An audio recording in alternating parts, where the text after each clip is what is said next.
Stream is looking pretty alright. Sound is good.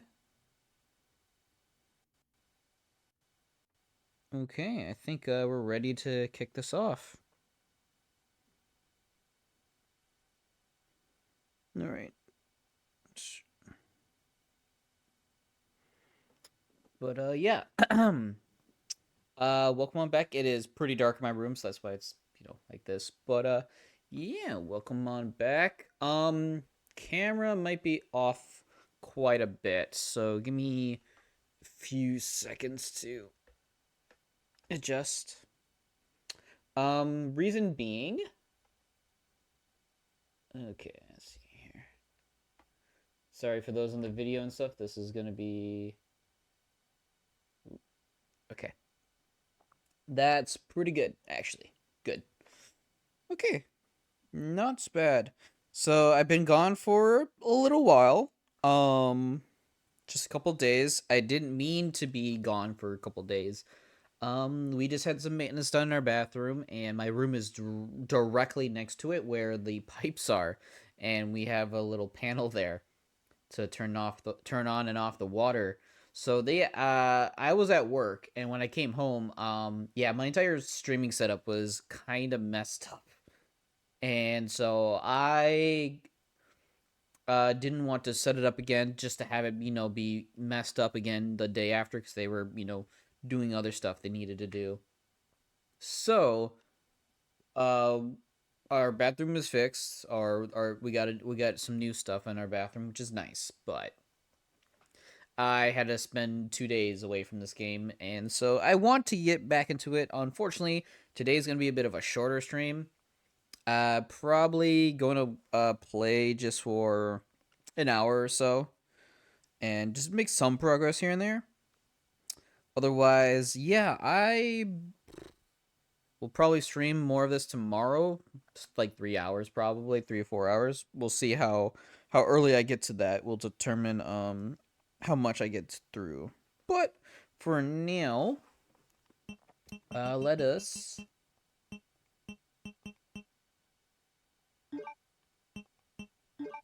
start there. I'm gonna skip that. We already seen that in the last part. Steve is a little awkward, and we're just yeah, can't go back. And yeah, we are now in the Antarctic base of Umbrella. We do have this room, which is not a safe room. There's zombies in here, but we need to check it first.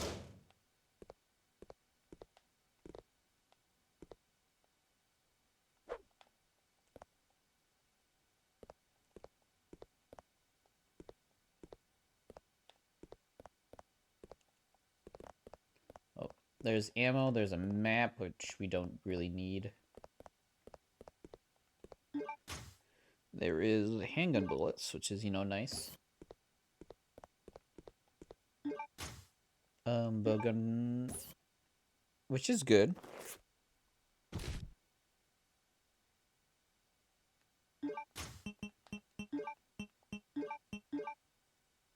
Oh, that's cool. I didn't know you can actually do that.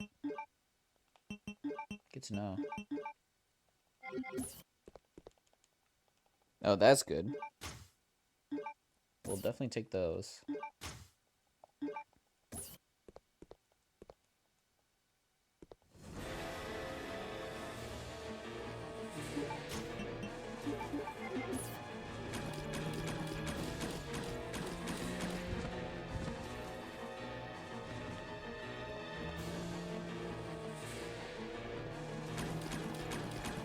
And we'll take these guys out.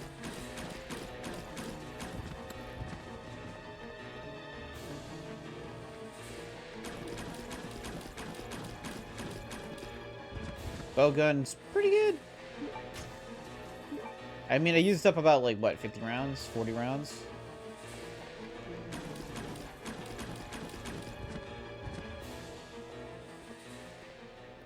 Oh, there's handgun bullets here. Could have swore. It could have been just my imagination. Nothing there. Looks pretty good so far.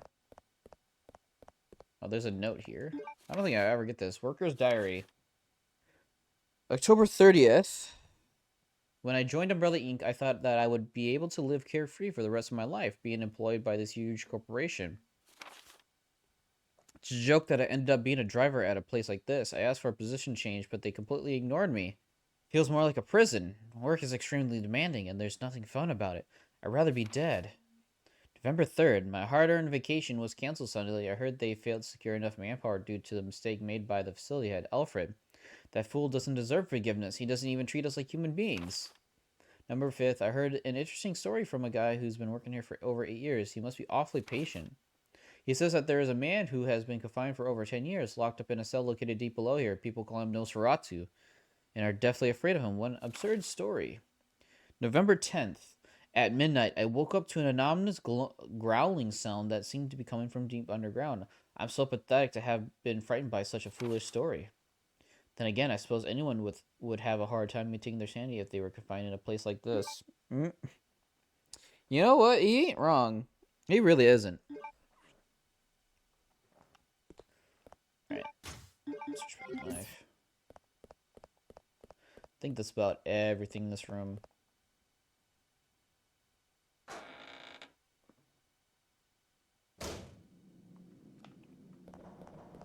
I don't think we have access to this yet, right? Oh, we do. Never mind. That's right. It's this place.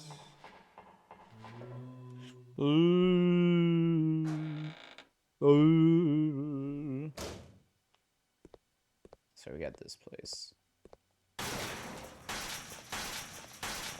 This camera angle sucks. I mean, it's cool. It's a cool camera angle. It is rough to see.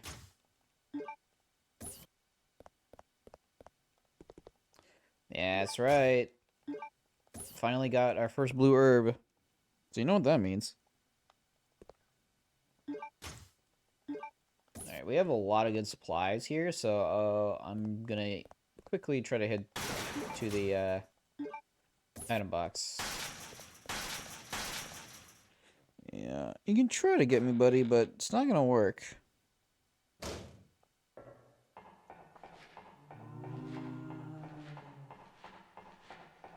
Yeah, we'll be down there soon.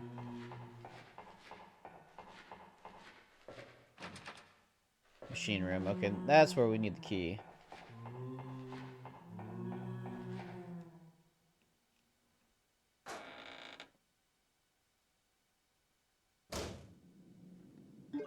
Alright, give me 2 seconds, and I'll be right in.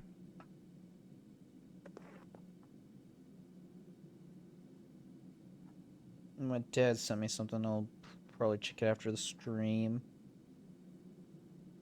Alright. Give me something. Alright. 2 seconds.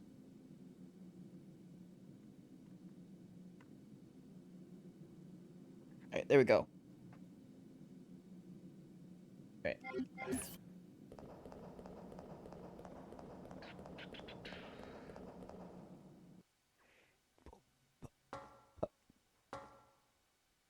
Yeah, we gotta be careful here, because this is one of the worst places to be early on.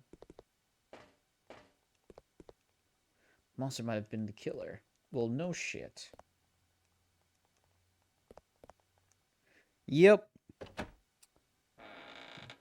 But we'll be here first.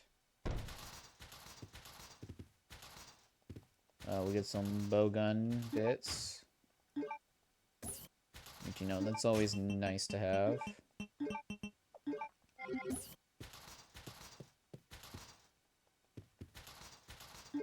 Another herb. Like, we have a decent amount of stuff.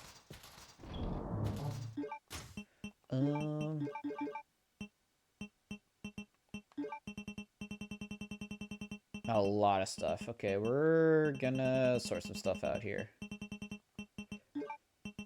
Put the bowgun here, and I've been really enjoying it. I think we'll keep the grenade launcher on us for now. We'll we'll put away the blue.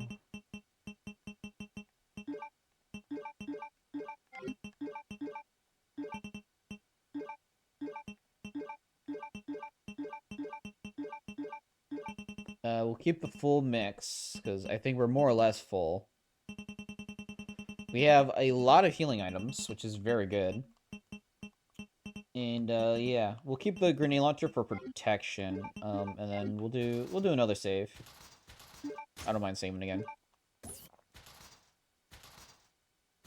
We have a lot more ink ribbons to spare with, so I'm completely fine with being less stingy with them. We'll get a lot more as the game goes on too, so it's fine.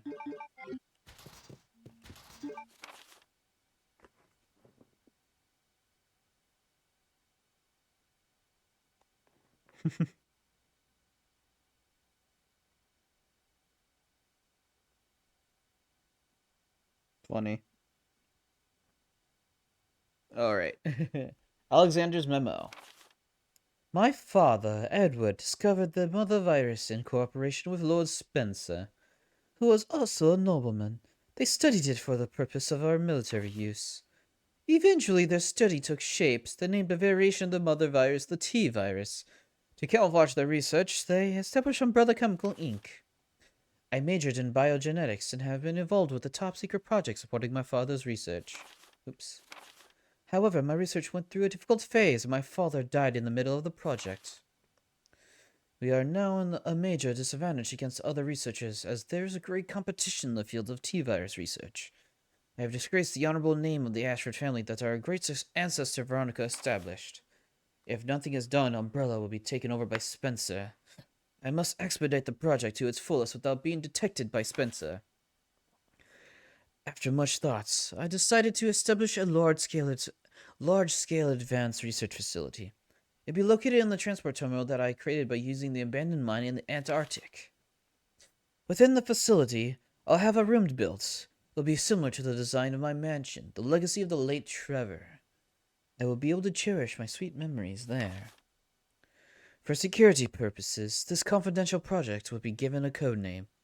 It is the name of the beautiful ancestor of the Veronica Ashford family, Veronica, whom I wish to revive so badly. I am confident that the results of my research will be as glorious as her name, and that honor will be restored to the Ashford family once again. Yeah, this is Alexander's study.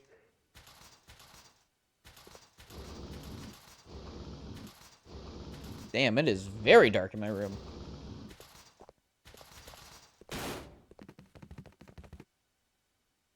Hey, buddy.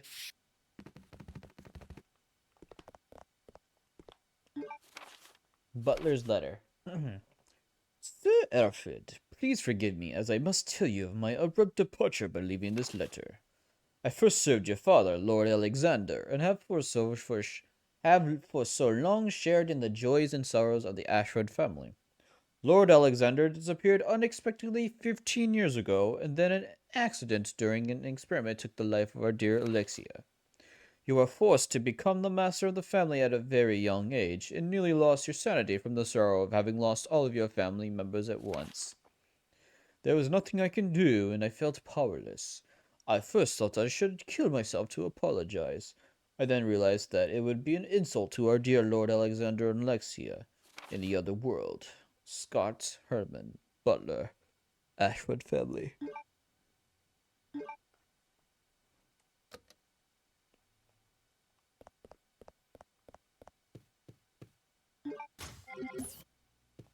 Okay.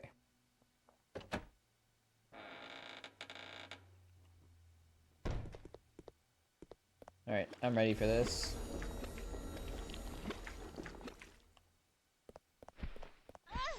You're a bitch. Alright. I need to check immediately. Okay, we're fine. It's like a low chance of poison.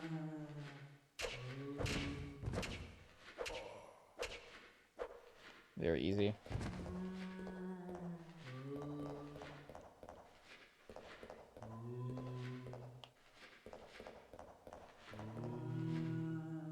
I think my headphones should be the other way. I think this sounds a bit better now.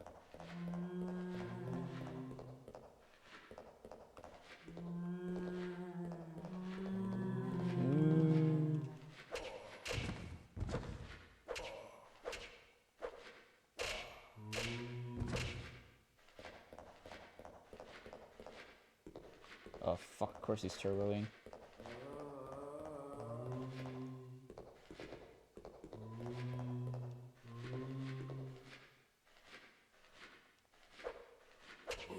Oh, really?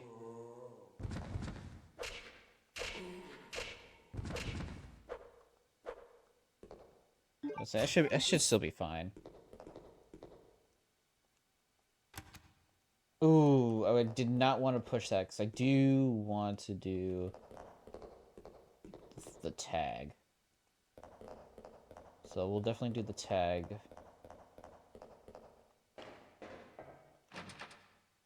Mining room. That's where we need to go later.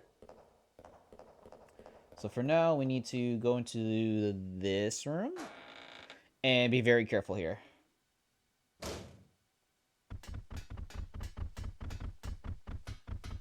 Ooh, bitches, bitches. Yeah, these guys are very easily avoidable.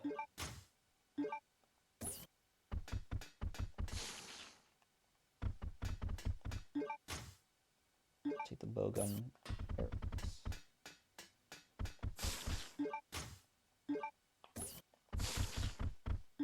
Alright, there we go. You guys are bitches. There's the barcode sticker.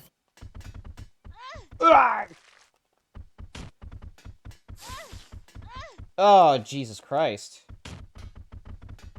I'm definitely... Oh, I'm not poisoned, but I am hurt. Definitely heal. I've done better in that area. Spiders are actually, like, one of the easiest enemies to knife. Memory serves. They're very easy.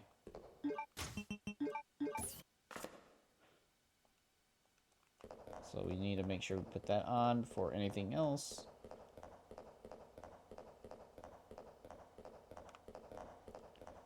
Oh, weapon room, yep.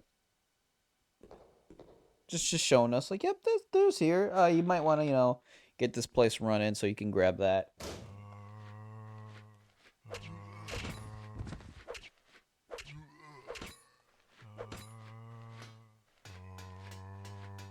Fuck off.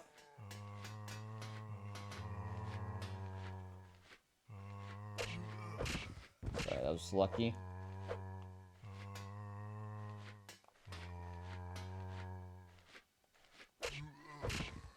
Alright, with the right angle, I could get it. As we all know. If I have the right angle, it's actually pretty easy to do the knife. Oh, shit! That was close.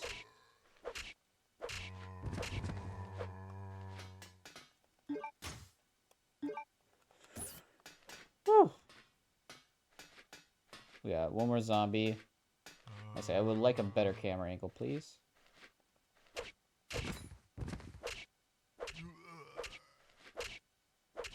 Yeah, slide back down.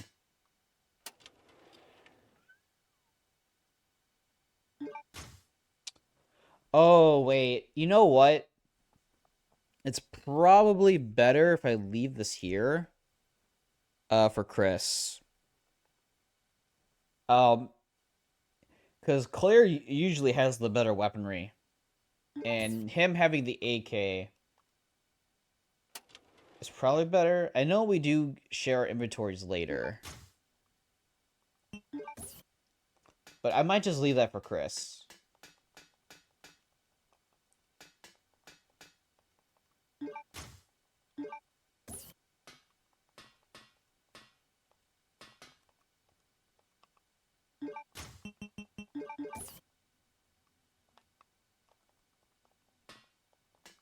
Which I do not have the lighter. See, if I still had the lighter, I could do that now. Otherwise, I can't do that. I have to do it later.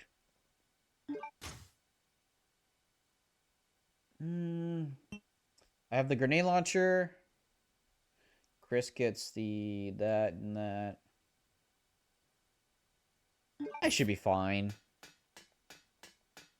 I'm pretty sure it stays there, even if I don't grab it. So it's no problem.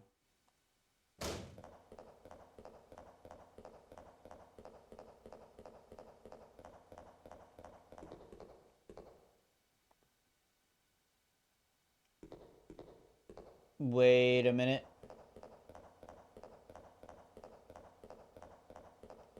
Wait a minute. I have to grab. Wait, no. Oh, I can actually leave it there. Never mind. I was just thinking like, oh no, actually, I won't be able to grab it later. But then I remembered like, oh, we'll be there still, regardless.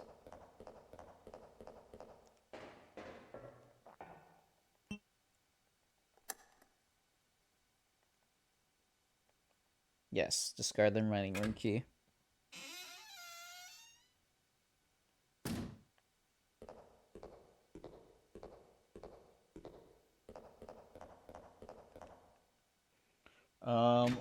I think I want to switch to grenade launcher here. Because this room is...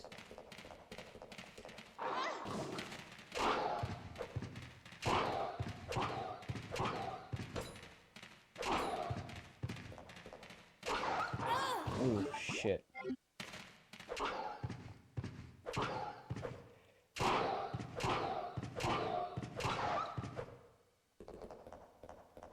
Oh, we got some herbs here at least. That's fine. Why do I distinctly remember being a third?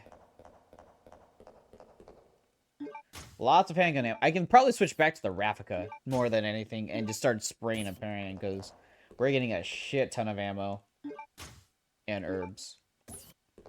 We're getting a lot of health.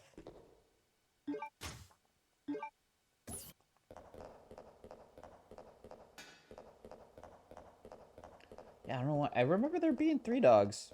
Maybe they're just 2. More herbs. Well, we need to turn that on for sure. And I believe the herbs are on the other side here. Oh, there it is. There's the 3rd dog.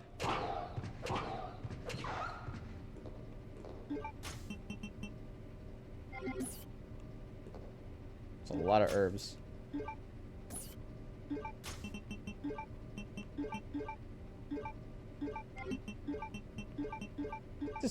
Just have the mix. And we just have the room now.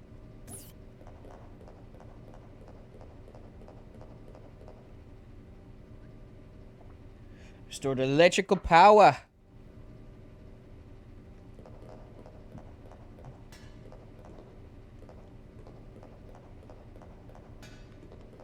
Alright, so things are things are powered.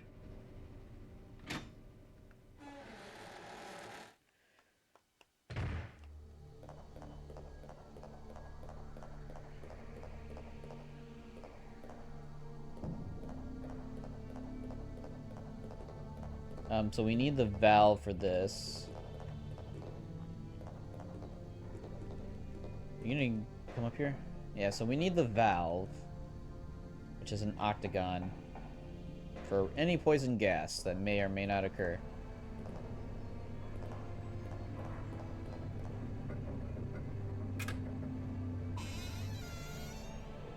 Hey, do you have any tip? Hey, do you have any tip of cure management for this type of run? Cure management. Mind explaining a bit more?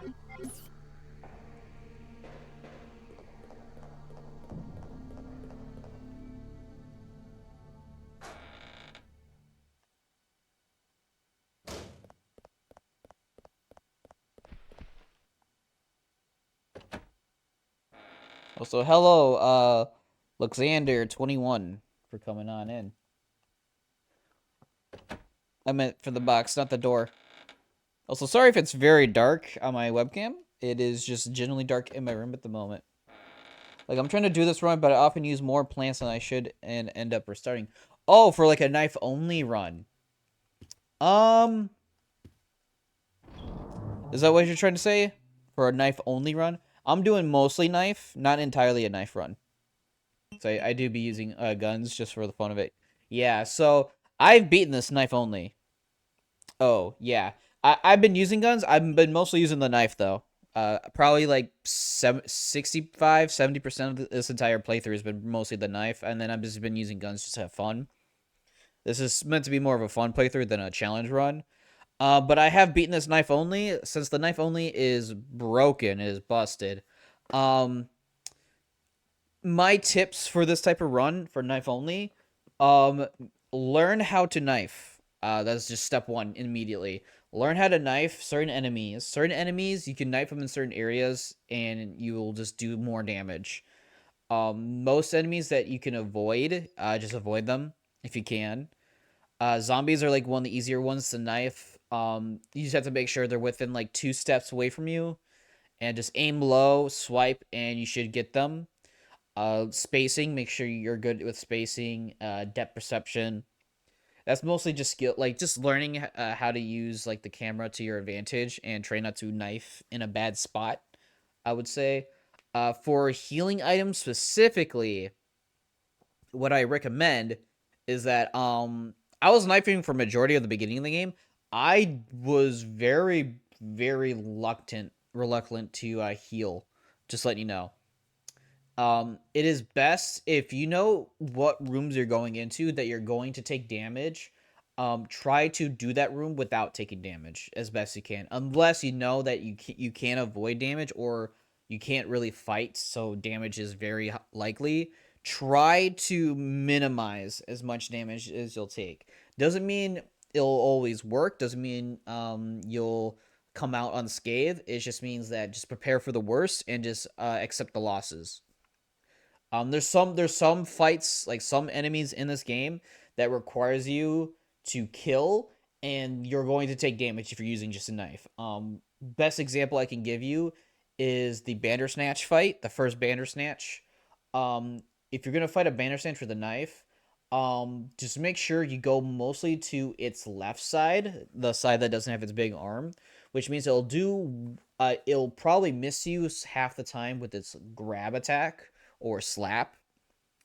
And don't swing down, don't swing up, swing middle. You'll hit them in the chest. You'll take their life down pretty quick. Just be as close as possible so your hits per frame kicks in, and you should be able to kill a Bandersnatch that way within 4 to 5 swipes.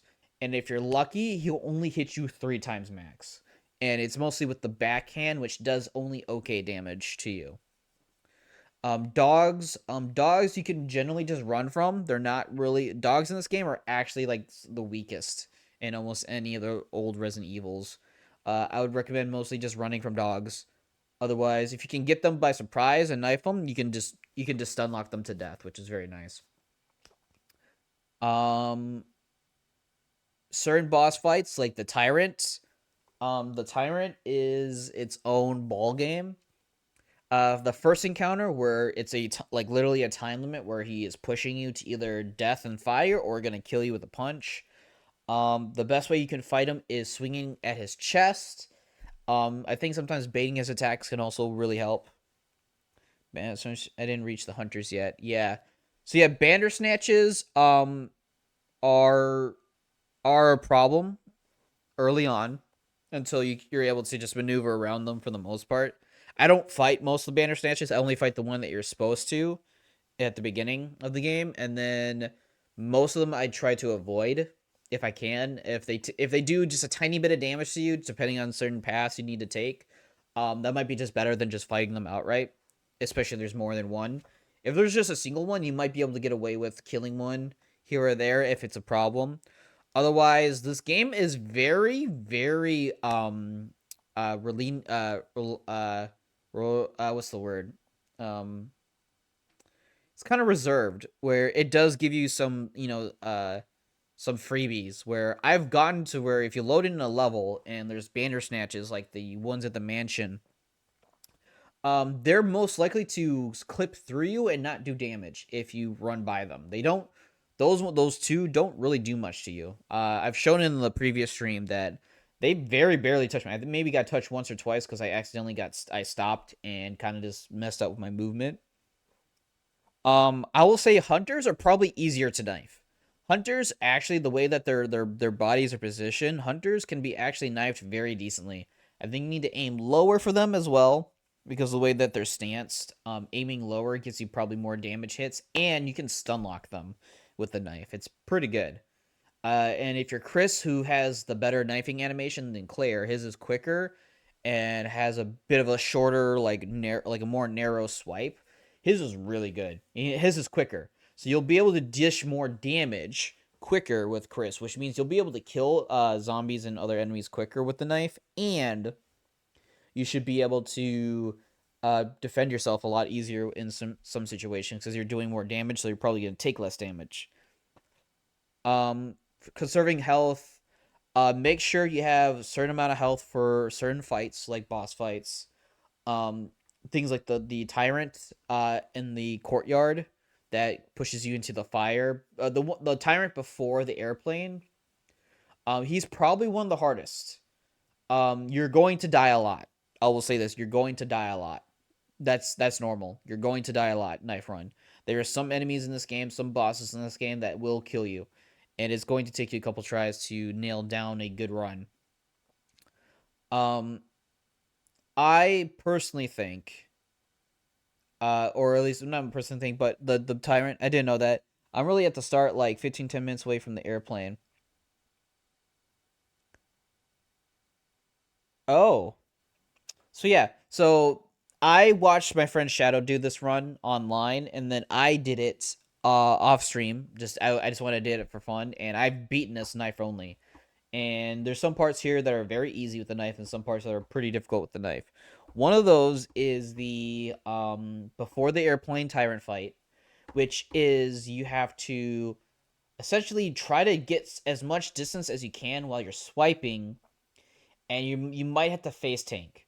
You might get super lucky that during one of his animations, when he's swinging at you, you'll clip him just enough to where it will stun him, and he will go down his knees. When he goes down his knees, he can still attack you if you run too close, but if you're just close enough, he won't attack you, and you can still get the knife swings, which will do insane amounts of damage. And I remember getting it on a very good run, where I only needed to use like 1.5 full heals just to keep myself alive for that fight. The airplane fight with the tyrant is technically harder, unless you realize that the knife is pretty good at stunning him, or you can just run around the airplane and just constantly use the catapult, which isn't a bad idea, but you're guaranteed of taking quite a bit of damage because his attacks are sometimes unavoidable. He's just way too fast, and if he's too close, he'll hit you with the attack that will swipe you. I completely forgot about the first time with the tyrant. I can't. How many times I will die? Yeah, you're gonna die a lot. It's a very trial and error. That fight is. There's a very lot of trial and error, learning the spacing, learning how far you should be when you swing your knife at first, and then try to back away. At that point, for those two fights specifically, because those are the two next fights you do, you need to have at least like six full healing items in total, or relatively six full heals. Unless you get very lucky with the first tyrant fight, and you only need to heal like the 1.5 times like I did, then you probably only need like four, maybe five total by that point, because the airplane one is probably going to do the most damage to you. It's going to make you use the most resources, and probably is going to cause most of your deaths because that one's a little bit tricky. Excuse me. Because the catapult does do damage. I think you need to do 4 catapults, and that should be enough to knock them off. But the catapults take like, I think exactly 1 minute, or close to like 30 to 45 seconds, maybe. I don't know the exact timing. But the catapult on the airplane, if you do it like 4 or 5 times, that's enough to beat him. Of course, knifing him makes it go by quicker, so it's kind of like it's kind of like in your best interest to take him down as fast as possible. I usually do catapult, and then you can knife him, and if you get him in a certain area, he can get stuck. Try to lure him into a corner in one of the corners of the airplane, and the tyrant could technically get stuck, and you can knife him. Also, thank you for the subscribe with the Prime. That is amazing. Thank you very much. That is very much appreciated. Thanks for your time. Yeah, no problem. Thank you for this Twitch Prime. But yeah, it is not the worst thing in the world. I think there's some fights in this game that are way harder than that. But yeah, if you need more tips or anything on some of those fights, let me know.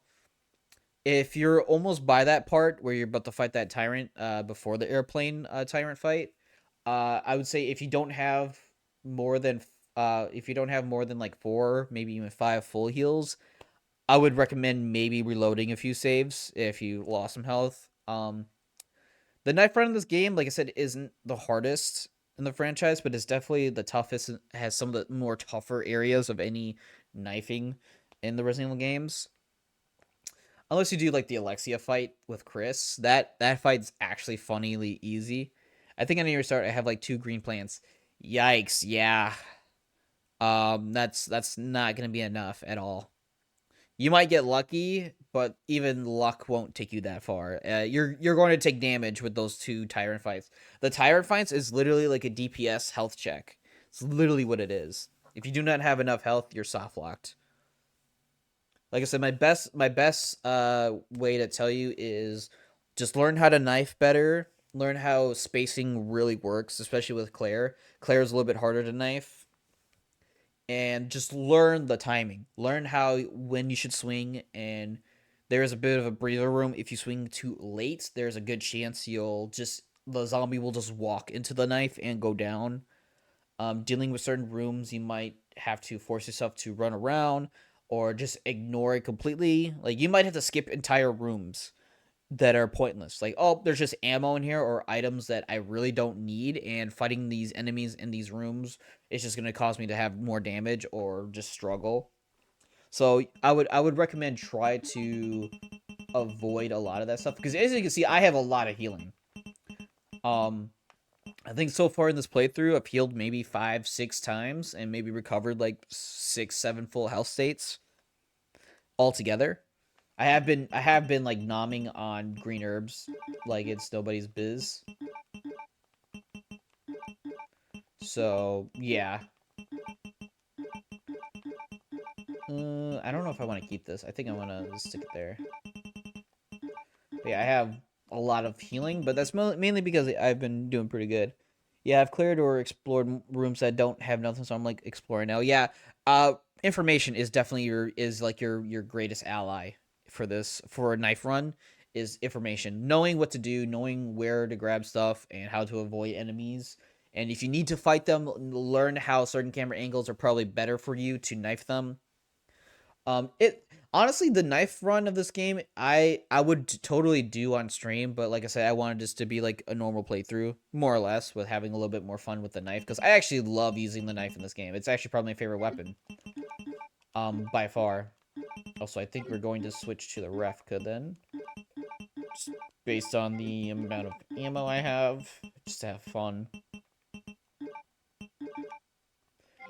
But yeah, it's better if you explore, learn a bit of the levels, learn about where item placements are, what you can probably get away with, and yeah, that's more or less I can say about that. Is just make sure you know what you're doing, and it doesn't become too hard as you go on.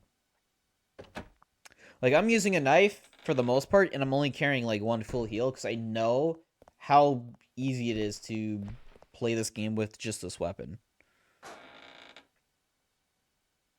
Oh, with the power restored, I can do this first.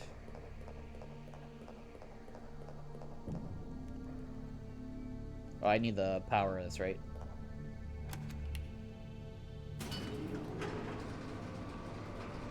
I don't know if we can need that. Because I think that's mostly a Chris thing. And this we can send over there. Yeah.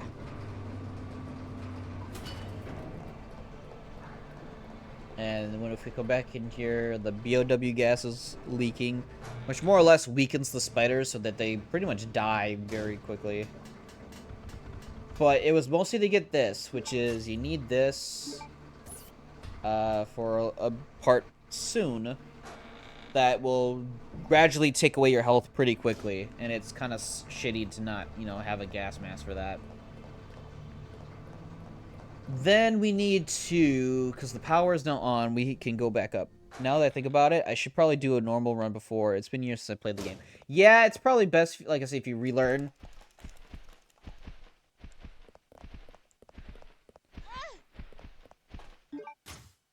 Ooh, there's the poison. Yeah, poison's, Poison has not the highest chance in the game, but it's still very, possible from the moths. Moths, like, I think poison chance is, like, per hit is, like, 10%. So there's 1 in 10 chance that their hit will poison you, and I just got very unlucky there. That it poisoned me on, like, the second time I got hit with it. But yeah, it's been years for me, too. That's why I needed a little bit of help last stream. And, I was very grateful I did. I think we need to go here, that's right. That hallway was made by the devil. It's okay. It is a freaky area. So yeah, I don't need to use this yet. But yeah, it's a very creepy area.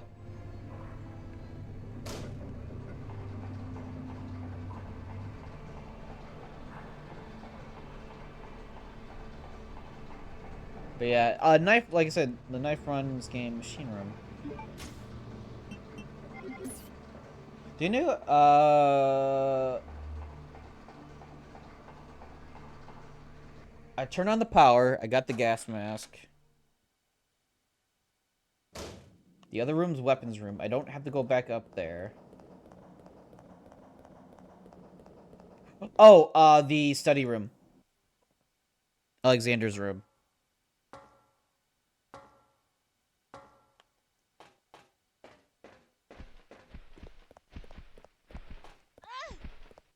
You gotta be kidding me.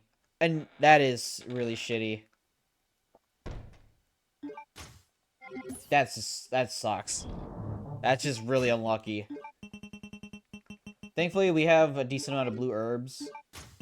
And I've just been very unlucky this run. I usually get through that area without taking much damage. My point stands strong.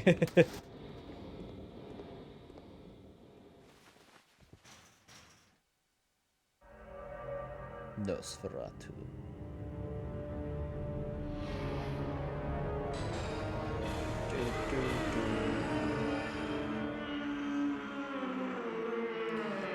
Creepiest enemy in the game, for sure, and very cursed.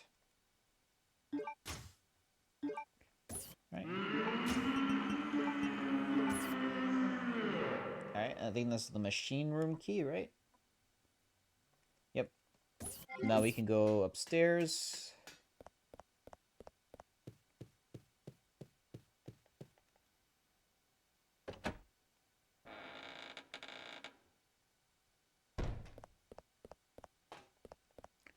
Yeah, usually when they jump off the corpses, they don't immediately do their poison spray.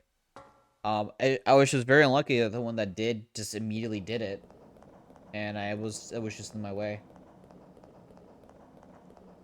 which is, you know, unfortunate, very unfortunate. Doing my try, I discovered that there are different schematics for some parts of the game. Yes, yes, yes. I discovered that there are different schematics for parts of the game. Yes, you are absolutely right. There was like 3 or 4 in the game that definitely changes certain things. One of them being the Nosferatu fight, which I will show off. I will knife Nosferatu, because he's actually not that hard to knife. Generally speaking, he is not that hard.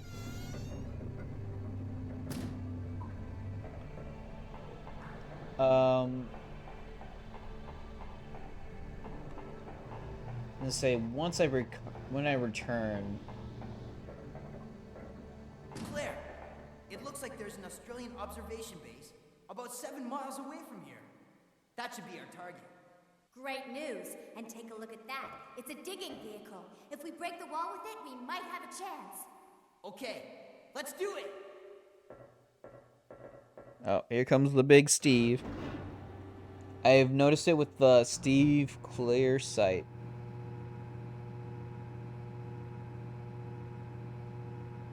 Oh, really?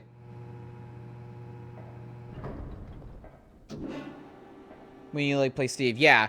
Yeah, if you don't shoot any zombies, or if you do, or if you kill them all, he has like different lines of dialogue, which is really nice. Steve, watch out! No! It's toxic gas! Come on! Gosh dang it, Steve. Yeah, I shouldn't have done that first, but oh well. I have the gas mask, so it's not a worry. All right. It's all my fault. I'm sorry. Don't say that. Listen to me. We'll escape from here. Together. Come on. We've got to shut off the gas. If we split up, we'll have a better chance of stopping it. Okay. Steve! Don't forget. We'll get out of here. Together. That face. I really like it, but they made him dumb as a rock. And his VA doesn't help either. He is much better in the Dark Side Chronicles remake of it.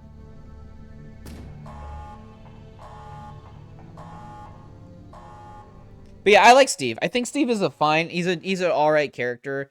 He's just done dirty with the memes.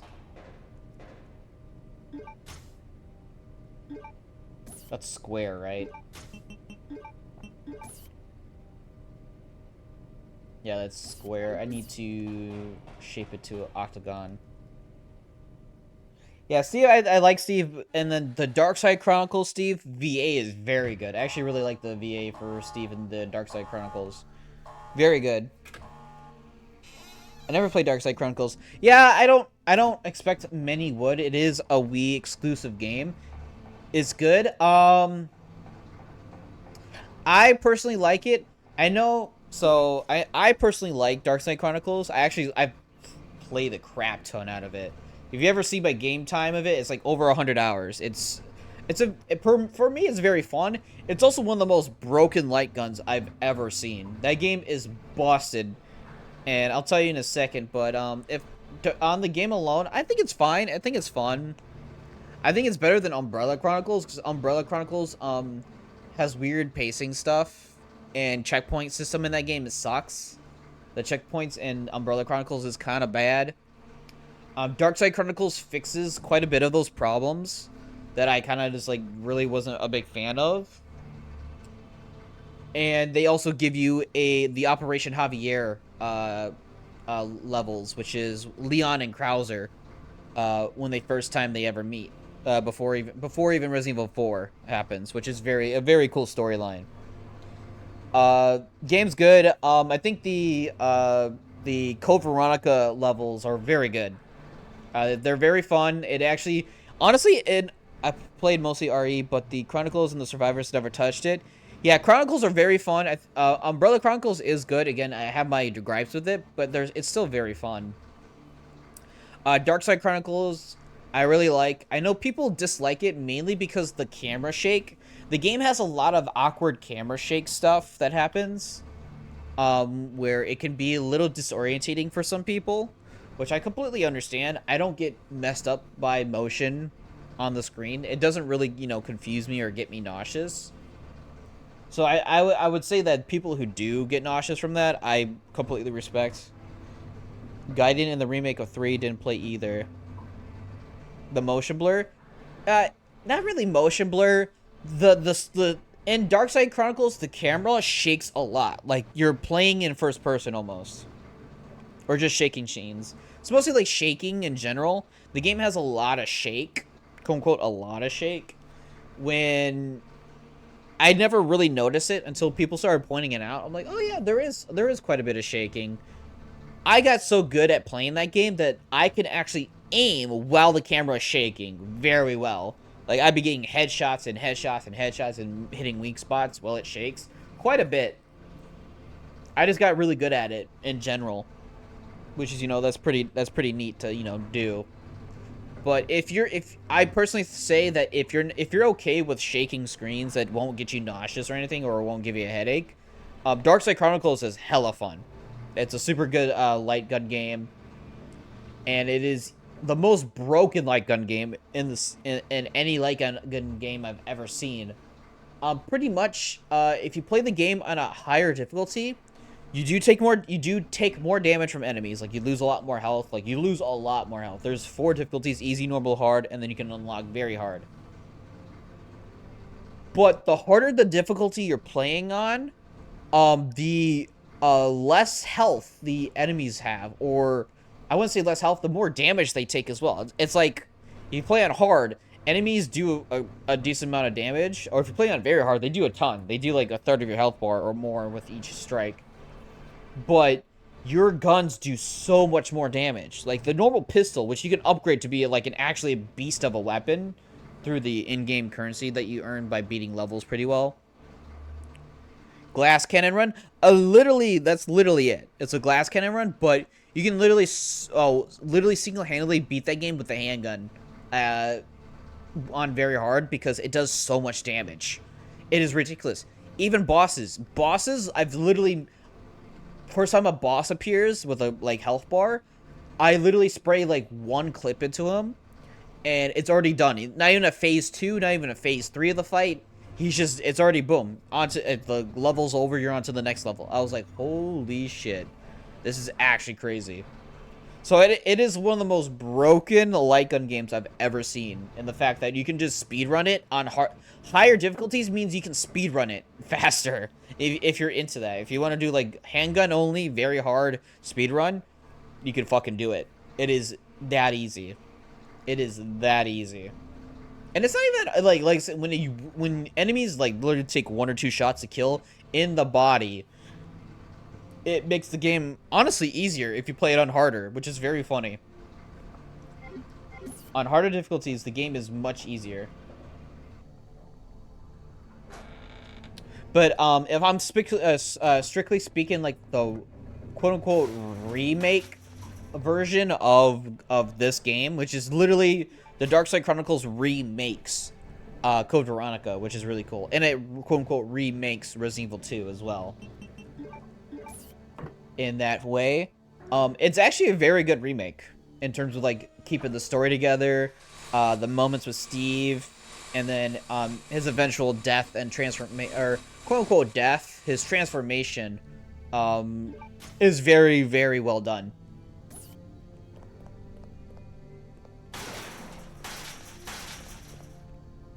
It's quite a fun time.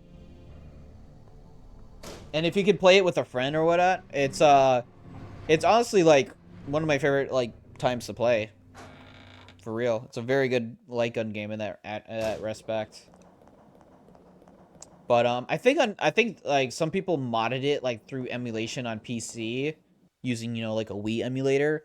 People were able to like turn off the camera shake. So I was like, if you can do that, you can do that. All right, I'm gonna reset the room, which is the best way to do here. I'm also gonna save it because we are making some progress. I'll keep the gas mask on. We're gonna save it.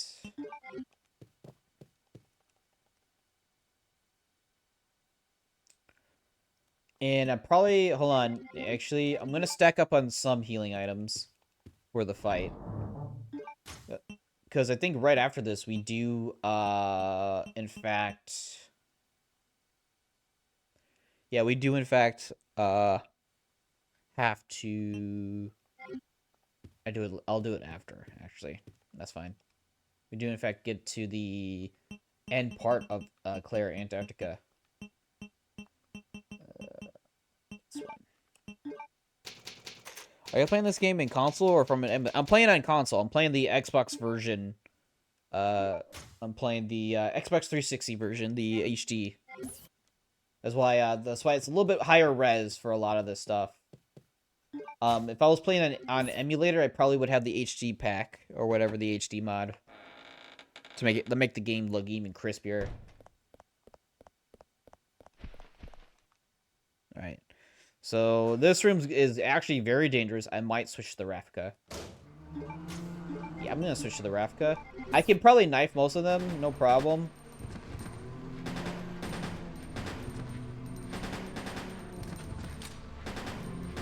God, the Ravka's so cool.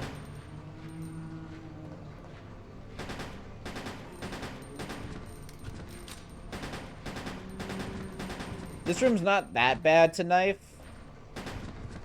To be completely real. Not that bad to knife. It's just that you might take a bite or two just to knock them away and then run over here.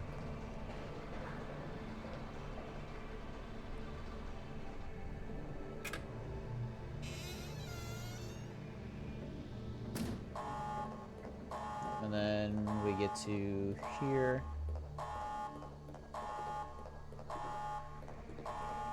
Yeah, I get to turn off the gas. I forgot to put away my ink ribbons. But we're gonna go back anyways to grab some items that we need. We're safe now. Also, Take a game, Claire. I shall enjoy watching you shriek in agony. Not this time! You game! let's go, Steve.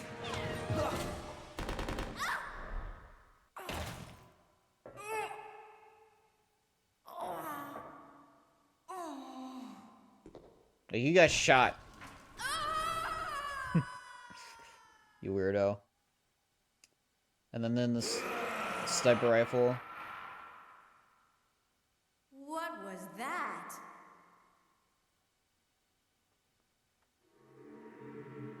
Alexander.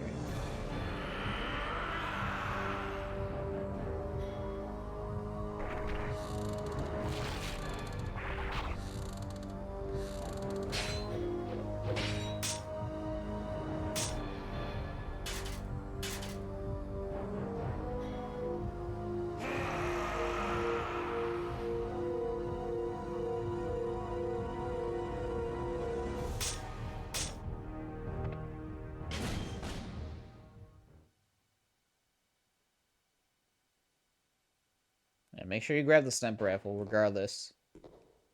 So talking to Steve would progress the game. So we're gonna go grab the sniper rifle and then we're gonna grab quite a few healing items. Claire! Oh wait, never mind. What are you doing? That's how you Let's start go. this. Oh well. Are you ready?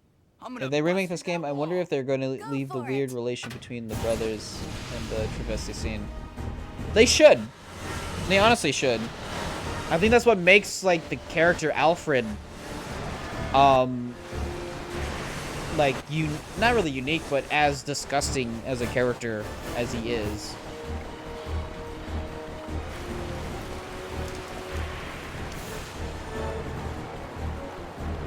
Yep, that floods that area. They totally should do that. I mean, if Final Fantasy VII Remake Right. can do that, the cross-dressing scene in the remake, I'm totally down for the same type of creepy Claire, shit maybe that we can Alfred escape deals through there. with. For sure. So I wanted to get into this fight Come on, with let's more go. health, but you know, that's fine. I saved it before. Yeah, I think the same. I don't like when they remove parts in remakes. Yeah, I mean, Resident Evil 4, like, oh, they removed this and this, and then they add it into Ada's campaign, giving her campaign a lot more to do. Claire, come on. Finally, we can get out of this insane place. So make sure I switch to the knife. But yeah, like, I know Resident Evil 4, people were like, oh, this is missing, or this is too different. And then Ada's campaign literally has that. I was like, you know what? I'm glad they gave it to Ada, because Ada kind of didn't have a lot to do in the original Separate Ways. It was kind of like there and you're done. And they actually gave her a lot more meaningful stuff in a way that kind of really makes sense, and actually gave her campaign a lot more stuff to make hers a lot more memorable. So I'm fine if they quote unquote take things out or rearrange stuff and put them into like other characters' campaigns or moments. So if they do Code Veronica, and there's a moment where there's a part that Claire does, but she doesn't do it. I didn't touch the remake, but they didn't remove a lot of the game. Resident Evil 3 remake, they got rid of Clock Tower, and I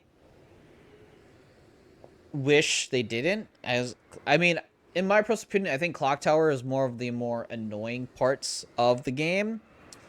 It's not exactly the longest either. I think Clock Tower is like on most playthroughs like an hour and a half at most. If you spend forever there. Uh eh. They gave more to Carlos, which I think was better. They gave Carlos the hospital still. Carlos still had the hospital, and they kind of mixed it with Jill's as well. Jill and Carlos had hospital together, and the clock tower was just more or less removed, and the worm boss fight. And I'm just like, you know what? It's fine. I would love to fight the Gravedigger, but eh. I have to remember, if they wanted to do a Gravedigger fight in Resident Evil 3 remake, that shit would have been really hard. Like with the engine and everything, like there's a lot going on if you ever did a Gravedigger fight. There would be just too much going on for what the game is, and you'd try to have to make it a unique and stuff like that. I wouldn't say I don't. I would not say I don't recommend Resident Evil 3 remake. I actually do. It's still a fun game. It has probably one it's actually a very fun action horror game, to be honest. It has a lot of cool mechanics that makes the game really fun. Otherwise, I've played and beaten it multiple times, did a bunch of challenge runs, which I do with almost every Resident Evil that comes out now. I just do a ton of challenge runs, doing them on the hardest difficulties, doing the difficulties in scaling them up, doing like no heal or no reload or knife only, yada yada, or no saving. Like I do a lot of that stuff, and it's generally really fun. Or like speed running, I do a lot of that too on those games, and they're generally really fun. And Resident Evil 3 Remake is no different.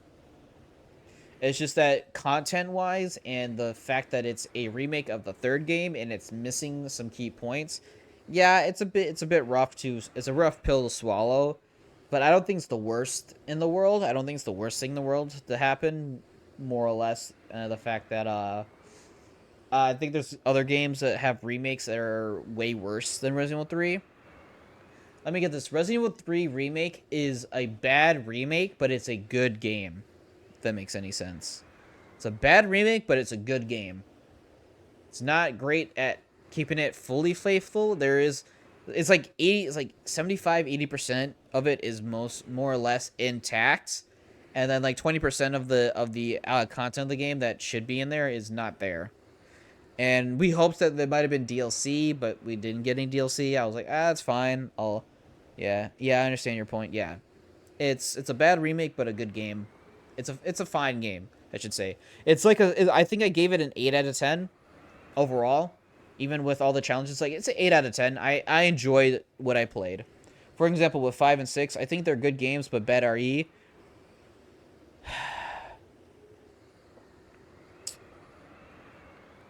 Yeah, I mean, I think Resident Evil 5 is personally one of my favorite Resident Evils, mainly because of the co-op. It's I would say it's my favorite co-op game of all time is Resident Evil 5. I think Resident Evil 5 is one of the best co-op games ever fucking made. It is literally like one of the most perfectly blended co-op experiences I've ever had with my dad, and it is a game that I fondly remember playing co-op with.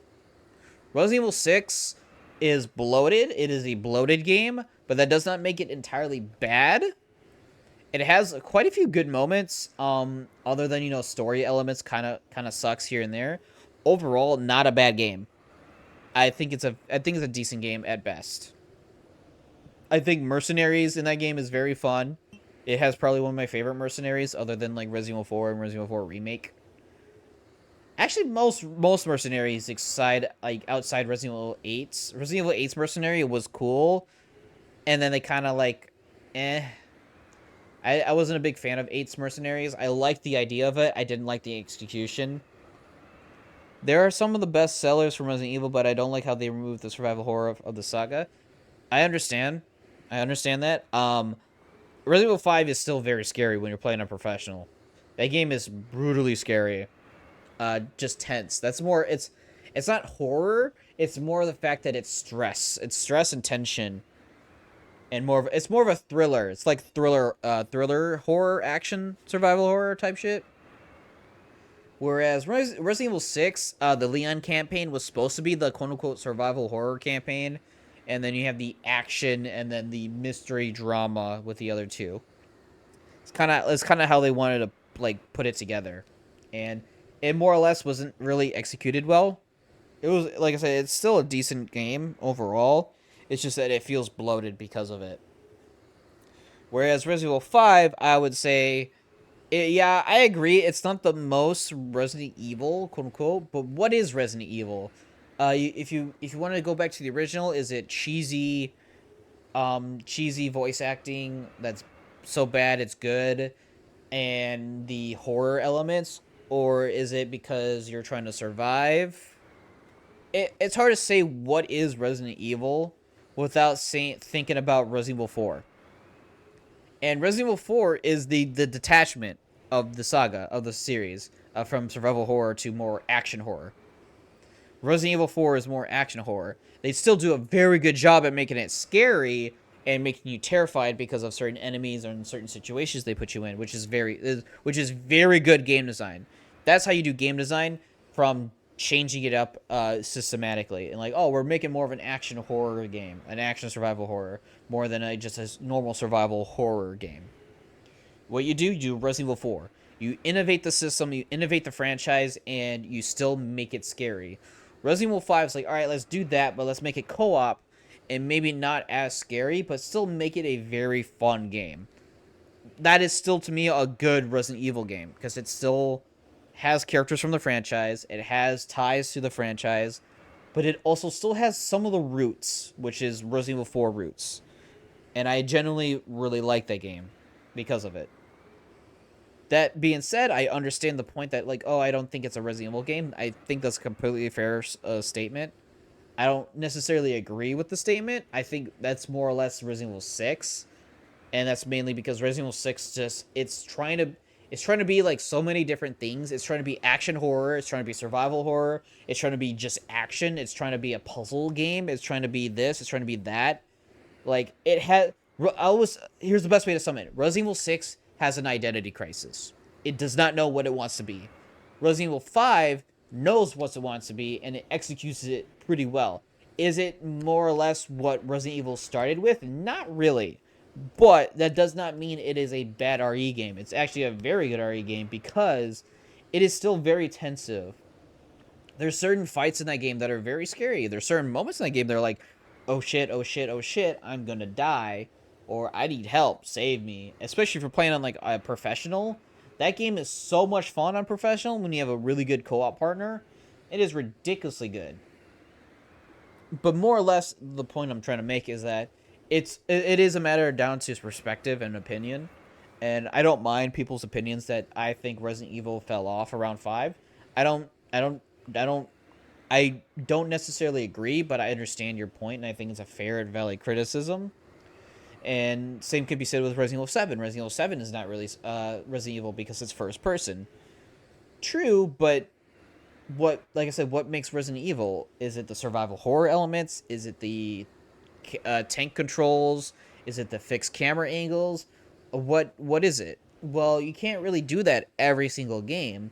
That's not going to be very fun if you keep doing it every single game. That's why when Resident Evil 4 came out, it is still the best selling, or not the best selling, but still the best rated and best regarded game of all time is Resident Evil 4 original. And that took away the camera, the fixed camera, and then made it a tank control game. I don't think that's a bad thing, personally. I don't agree with fell off, but even though it's one of the best games from Capcom, Resident Evil 4 deviated from what I love of Resident Evil. And see, that is a fair point. I understand that point. I don't necessarily agree with it because Resident Evil 4 is literally one of my favorite is one of my favorite games of all time. Is Resident Evil 4 original for sure. Resident Evil 4 remake I would still consider is one of my favorite games to play as well. Maybe not as nostalgic as 4 original, but Resident Evil 4, yeah, it deviated from what I love about Resident Evil. But that's the thing, though, what makes Resident Evil, and that's different from person to person, and that's completely fine. I think I like I said, I understand people's points and views of certain Resident Evils not being Resident Evil, and for said reasons, like this is not this is not scary, this is not survival horror, blah blah blah. It's more action than horror. I completely understand. I completely do not disagree with you at all. My opinion is that I'm a big Resident Evil fan in general. I played from zero to a lot of the spin-offs and side titles to the current ones that came out, and 90% of them I have loved deeply. 5% of them I thought were pretty mid or only okay, wouldn't play it again. And the other 5% I just either I have not played, do not care, or think are trash. And I've played a good amount of, like, I played Gaiden. Gaiden's actually a very decent mid game. It's a mid game, but it's actually not terrible. It is a very meme level game, and I think that's fine. But games like Survivor, Gun Survivor, that's trash. That's absolute trash. Unless you play the PC mod that allows you to play in fixed camera angles, then the game's actually not bad. The game's actually kind of fun. It's not the best story, mind you, but it's still a very fun game. And then you get like Gun Survivor 2, which is like an arcade shooter, and is very weird. Then you have stuff like Dead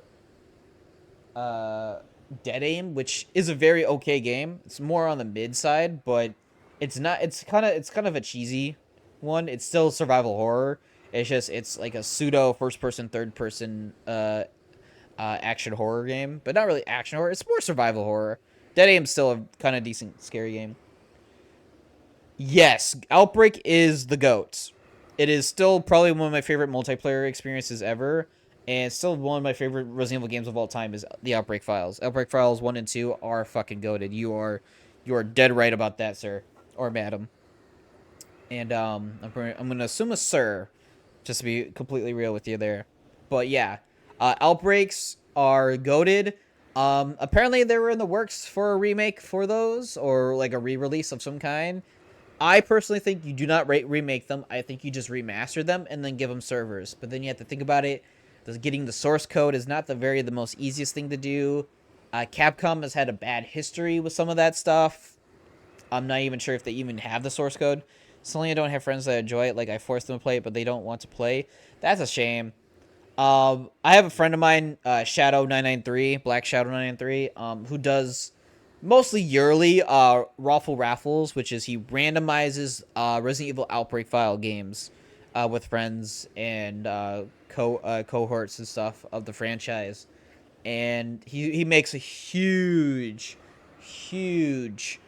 spectacle of it. And it's honestly the most fun. Imagine if instead of making Reverse, they made Outbreak Remaster with an easy way to play online. Exactly.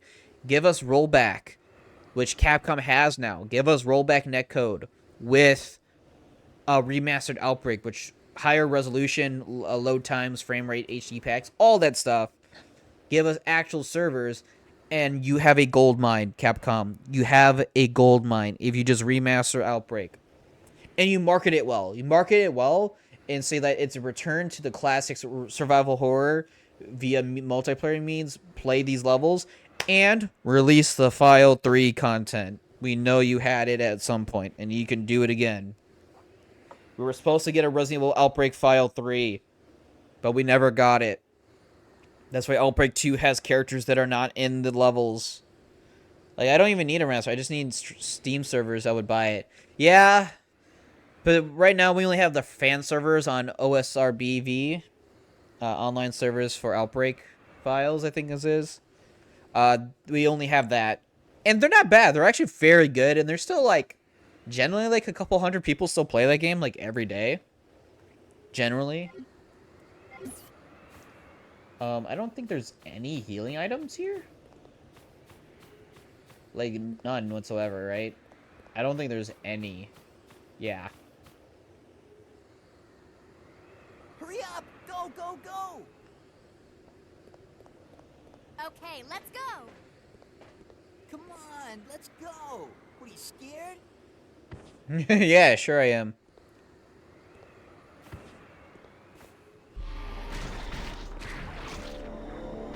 So yeah, this fight can either go one of ways. It can be very annoying and it'll take me a lot of tries with the knife only, or I can actually get very lucky. If I get poisoned, I get poisoned. It's fine.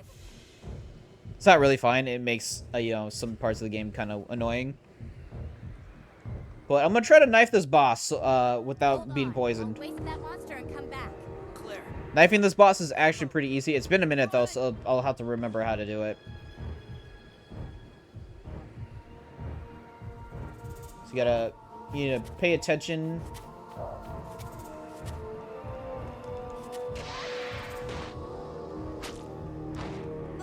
That was fast. Alright, first death. That is the first death. I hate that you have to switch to the knife every time. Okay, let's... So you just gotta make sure... Ouch.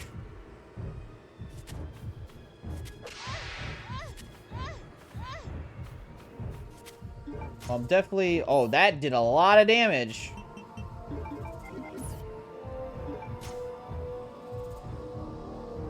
It's easy. I thought, like, the pushing and grabbing attack are going to insta-kill you. They do insta-kill you if you, you know, go over the edge.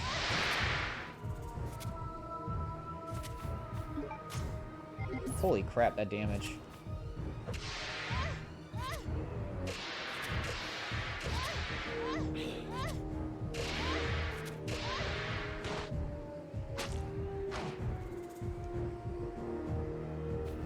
I'm in danger.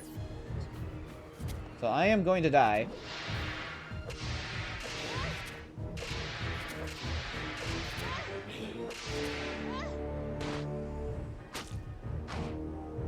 Yeah, that's it. Set and done, load save. Nah, I should be fine. It's just that I can't remember what I did the last time. Because last time, there's a spot that you can knife him. Like, I can't remember the angle. I have to, like, revisit my memory. But you can knife him at a certain angle, and you'll literally get him with a crit every time on his heart. Like, equivalent to when you shoot him with a rifle in his heart. Okay, let's go. You just gotta be very lucky with it. You gotta make sure you don't, like, slash his heart or his skin, which, you know, is poisonous.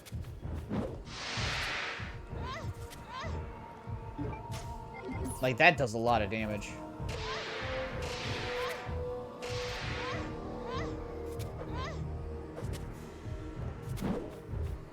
I think no, I'm not poisoned. There we go. That's a critical.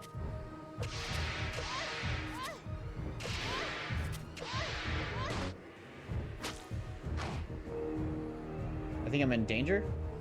Yeah, I'm in danger. And I'm poisoned. That's fine. Damn. Did not mean to get hit by that.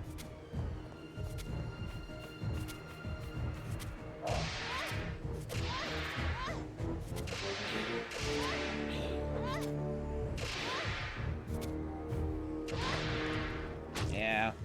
Yeah, I'm dead there. So I hit him with the critical spot. You need to be at a certain angle and then aim up. Or sometimes your normal swing will actually get him too. But yeah, if I had more health, I could just tank most of the damage I take. And just go for this raw damage.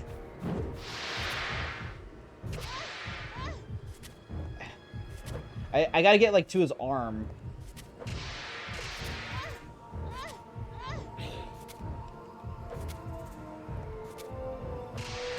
Yeah, I'm dead. Woo! Yeah, this is gonna happen a lot. Because I do want to show this off. And it'll also help you learn what to do. Okay, let's go. Nope, did not mean to press that button.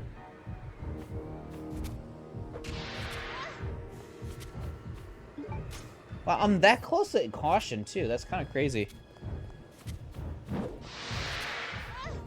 Yeah, I do not like the poison spray. Yeah, I think I'm dead. Yep. See, you kind of want him to get a little bit more in the middle, just in case if he does do the grab, that it doesn't insta-kill you. But I remember doing it one time, and I got, at my current pacing for my run, I'm going to do this fight next year. You'll be fine. Like I said, it takes a lot of tries to get it right.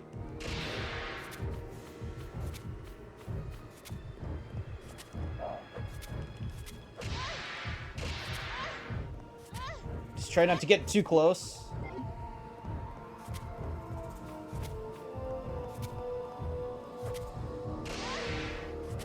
There we go. I'm dead. I'm dead. Yeah, if you try to get him with that, and then just keep knifing him, or try to aim down, I think you have a less chance of getting hit with the poison. But you do that, and you can essentially beat him that way. You need to do it like 7 times. Like that 7 hits of that critical, and it should count.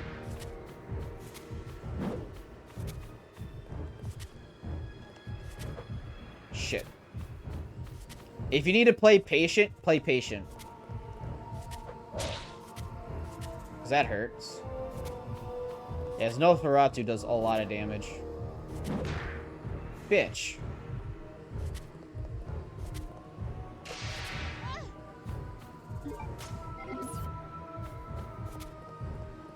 Alright.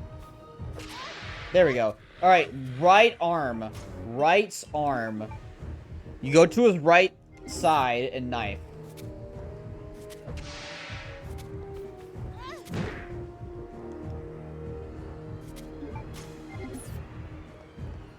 And that does a critical hit.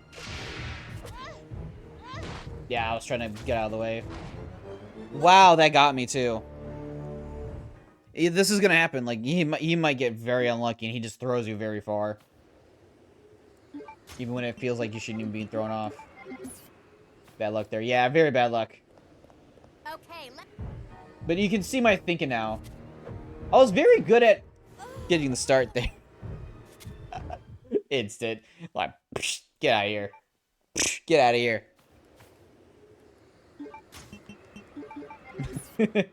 That was funny. Okay. Alright. Nope, bad spot, bad spot.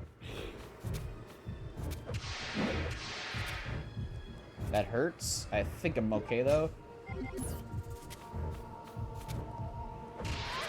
Ah, he turned early. Oh, shit. Oh, I'm in danger, though.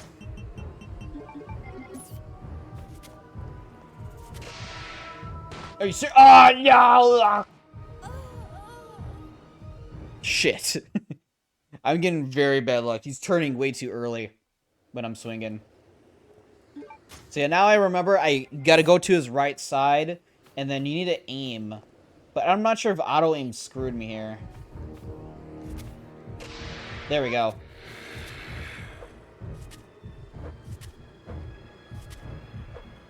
Ah, I knew it. The moment I was missing, he's gonna hit me off. Yeah, that sucks. Maybe I'm being a little impatient. I am being a little impatient with this fight, and I should let him move a little bit. Oh, I'll survive at least. That did a lot of damage, though.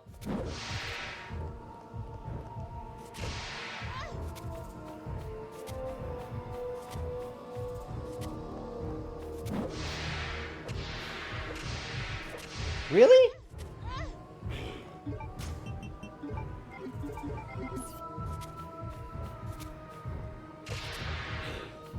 Get away! Get away!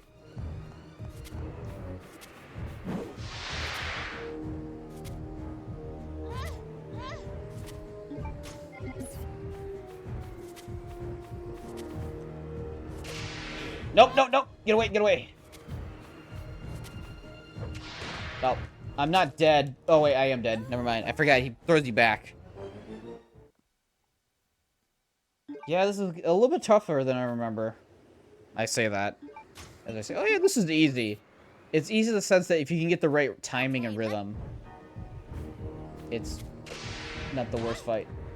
Ow, wow. That's bad luck. RNG fucked me there.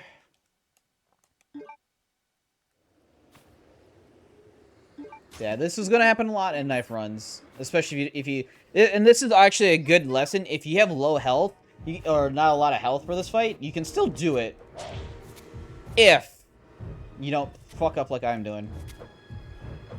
Yeah, he's walking the other direction. There we go. There we go. That was some good damage, but I think I'm really hurt. Yeah. Alright, move, move, move. That's not where I wanted to move.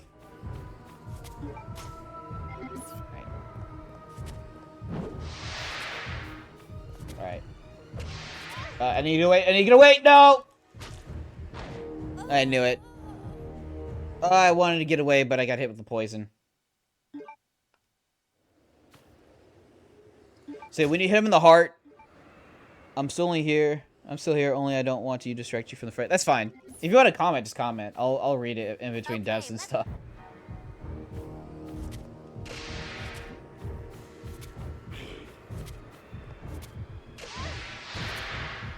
I forgot that goes all the way.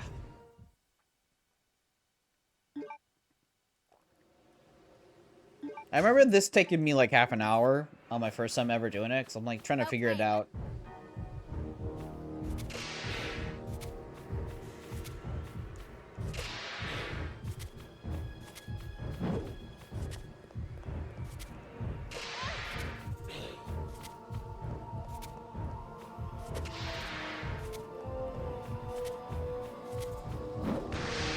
Yeah, that hurts.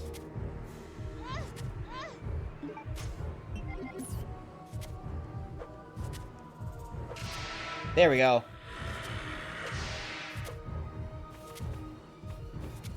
That was a good hit. Ooh, he's about to grab me there. I know it. Ouch! I'm in danger, aren't I? Yeah.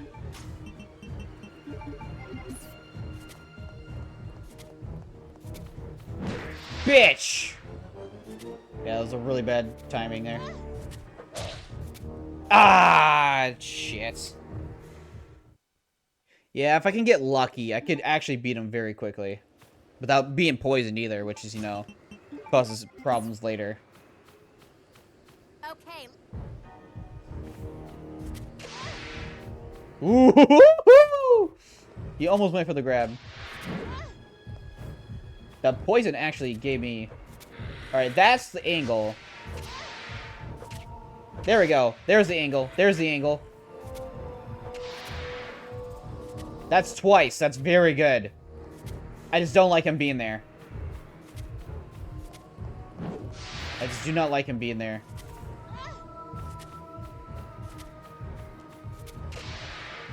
Oh, I'm alive, though. Ooh, I'm alive. But I'm in danger.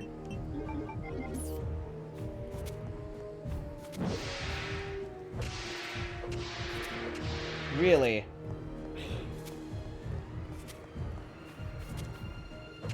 There we go.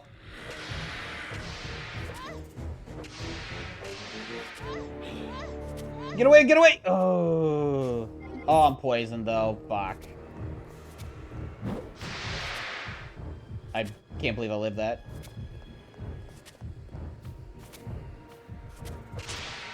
That hurt. I'm in danger.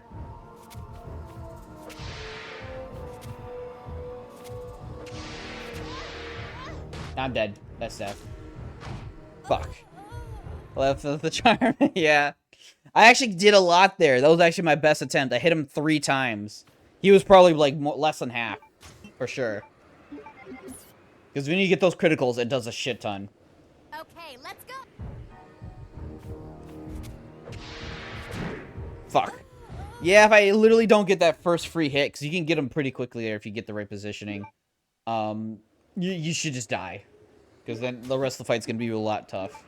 12th? You can keep counting, buddy. Okay, We'll probably reach 60 soon.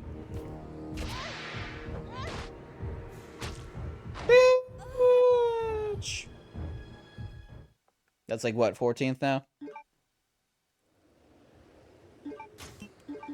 Okay. Alright. Alright, come on, you bitch.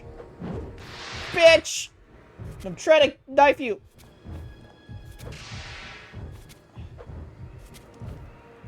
Fuck. He's gonna smack me! Oh my god, that was close. I'm not dead, but this hurts. Oh, never mind. I was in... shit. I was in danger when that happened. Yeah, Steve, I know. Okay. Come on. Ah, nope. More 8 less than 20 is my guess. Yeah, right? Okay. Because I could do this with a sniper rifle, no problem. That's like the easiest shit. Woohoo!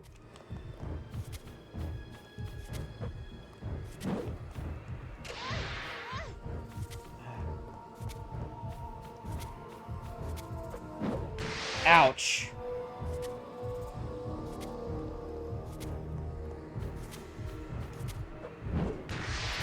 That really hurts. I think I'm in danger now? Yeah.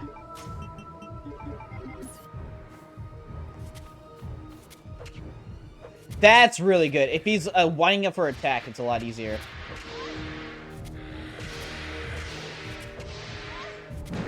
You're a bitch. He got out of it. I stunned him out of it. Ugh. I had him in a stun lock there. Yeah, it's an easy fight with a sniper. Still pretty fun from what I remember. Yeah. It's a lot easier with the sniper. However, this, though, you can actually do it easy with the knife if you get the right angle. I'm alive, but it hurts. I'm in danger, I bet. Yep.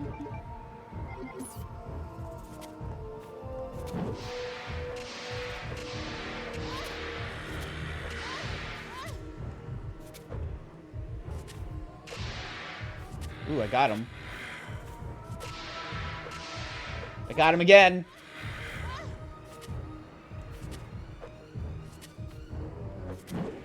Whew. I get away, get away. Whew. Am I poisoned? I am poisoned. That's shit. That's very shitty.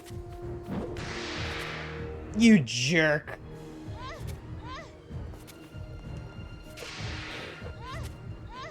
I'm dead. I'm dead. I'm dead. I'm dead. Ah! Nice call. Greed was gonna kill you there. Yeah. Yeah, I should honestly just reposition every time that happens and just stay on his right side. Okay. Oh, bad luck there. Alright. RNG was like, yep, he's just gonna immediately grab. Which you can't break out of, which is stupid.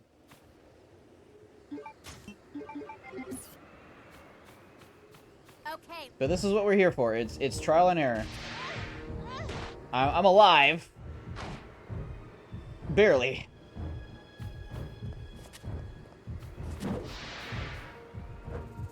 Shit.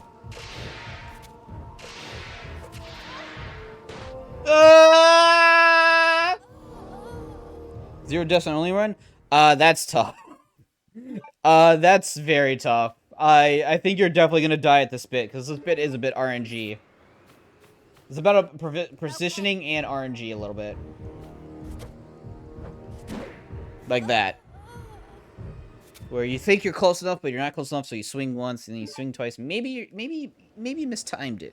Maybe you're in the wrong position and he's walking into the position, and then you get smacked off. Shut up! Go, go, go! Shut up! Okay. There we go. There we go. Shit. Shit. All right, not a bad start. I am hurting.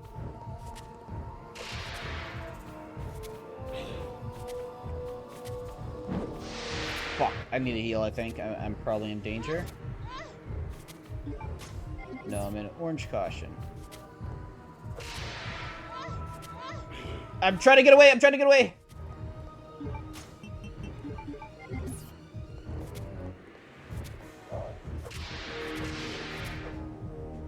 Ah! Okay, that was close.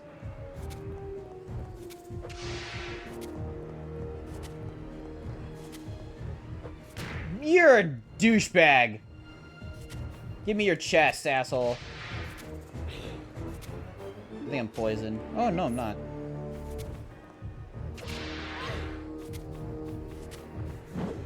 Oh, I thought it was out of range.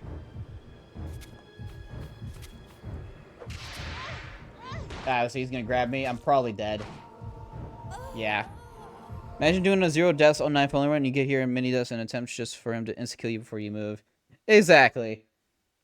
It's a bit RNG where his positioning is and what moves he does that is either the big toss, the small smack, the poke.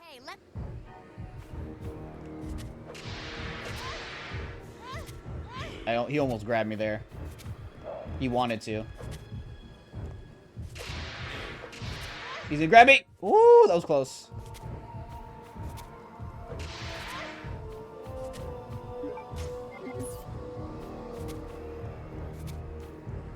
He's gonna smack, he's gonna smack. Ah, my face!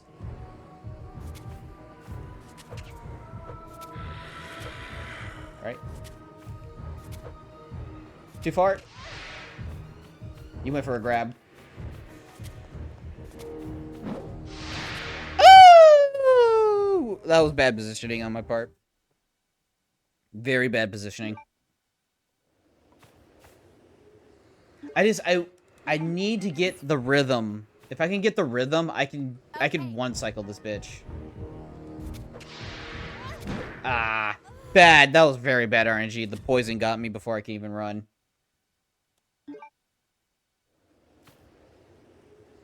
Maybe from one or the center. That's not a good idea, because as you can see, the center. If he grabs me from here, I can get tossed still off. If he grabs me from here, I can still get tossed off. If he grabs me from here, there's a very good chance I'll get sent right off. Yes, yes. If he grabs you, the grab is the farthest he could throw you, is the grab. If he smacks you, there's a decent chance I'll survive any direction, but I have to run around him. And if he's in the center, that means he can almost hit me anywhere. Also, I didn't mean to talk to you, Steve. Go, go, go! So it's better to actually get his back facing the center and in the corner, because he's more likely to grab you then. If you're worried he's going to smack you, then don't be in the areas where his attack pattern changes to a smack. Which is behind him, to his side. There we go. Alright, get away. Woo! Does he grab? Ooh, nope, he didn't grab. Alright. Ooh, when he does that wind up, it's probably better to hit him there.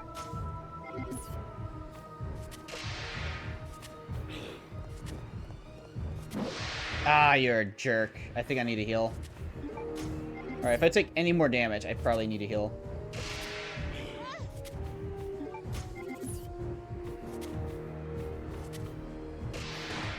I'm dead. Oh, I thought I barely survived. Yeah, so you need to be a bit more strategic for this fight. There's a reason why we don't really do 0 deaths knife run. Because of this. Because of this. I swung once. Got hit with poison, not enough time to move out of the way. He grabs me, insta-kills me.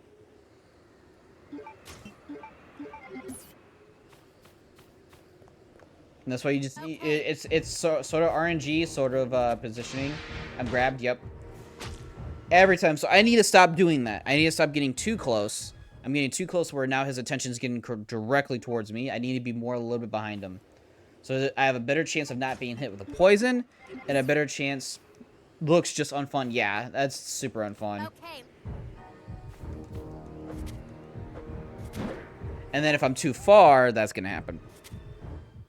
But like I said, positioning is tough because it's RNG based. Unless you're a god and you can hear how many steps you're taking, predict how long you need to hold down the button and run. Yep. So that's the third time he's done that in a row, essentially.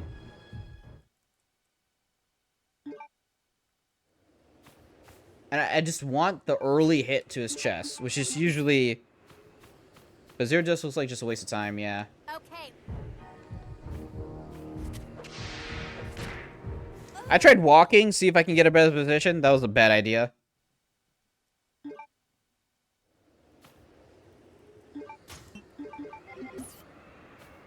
I don't want to spend too long on this, but I also still want to progress to the next part.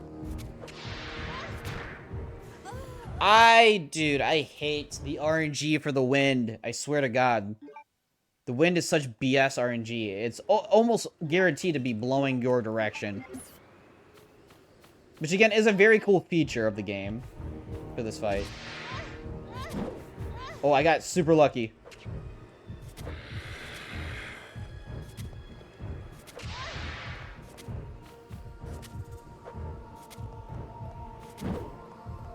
So I need to do that again.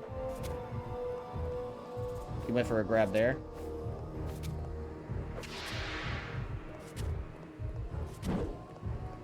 Alright.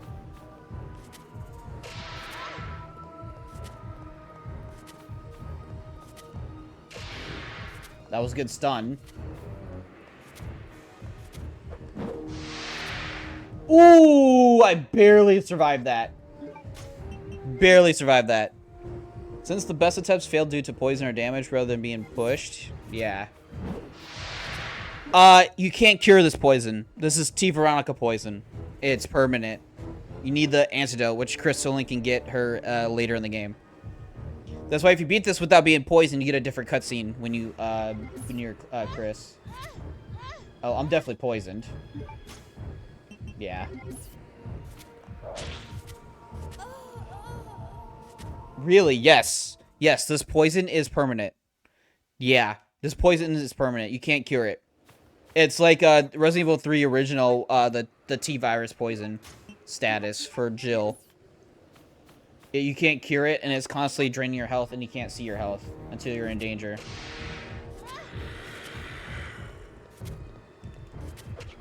Alright, second one. Shit! No! The fucking range on that thing is stupid. That was a really good attempt. I got 2 right away. Yeah, nice try. I was literally gonna run away, but then he fucking smacked me in the back of the head. Okay. Alright. Good swing.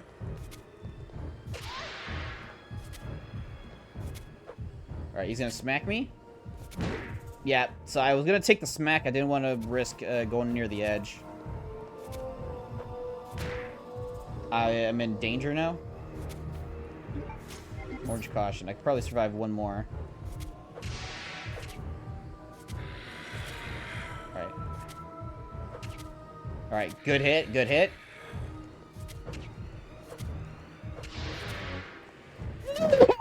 Oh, fuck! Have you ever got soft lock for forgetting an item in a run? I think that's happened to me before. Claire, come on. In the metal box. The fire extinguisher doesn't soft lock you. That's only for the Magnum. Which, again, is very helpful. No. You don't need the fire extinguisher. I've left it before. And I've beaten the game. It's just, you just can't get the Magnum. Wasn't it for the AK? You can get the AK with Claire very early. You can get the AK for Claire, or you can save it for Chris. So Chris gets the AK and the Magnum, which is the better choice. It's better for him to have the AK, especially for certain fights later on.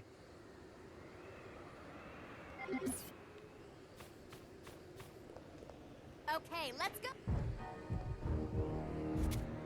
There we go. I'm starting to get the hang of it a little bit. Let's use this smack.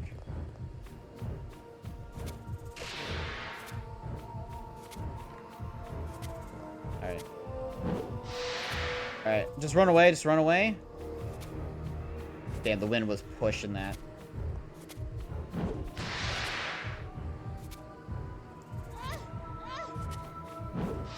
Alright, now he's just spamming.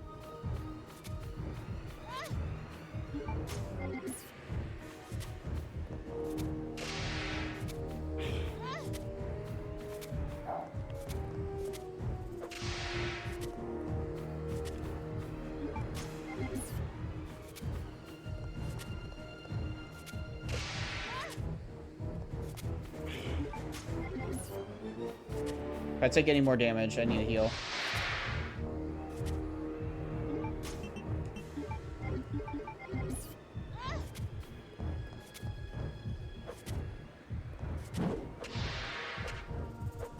There we go. Use a smack me. Ooh, that was close. Ah, I poisoned myself. Use a smack me. Good.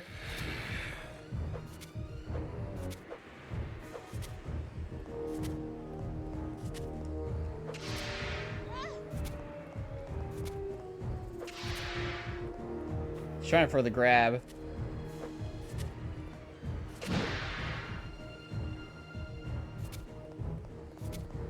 I'll read your comments in a second.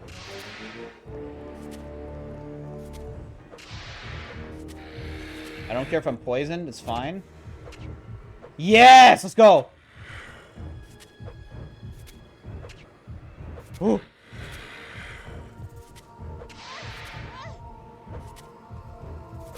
Does he grab me? Woo, that was close.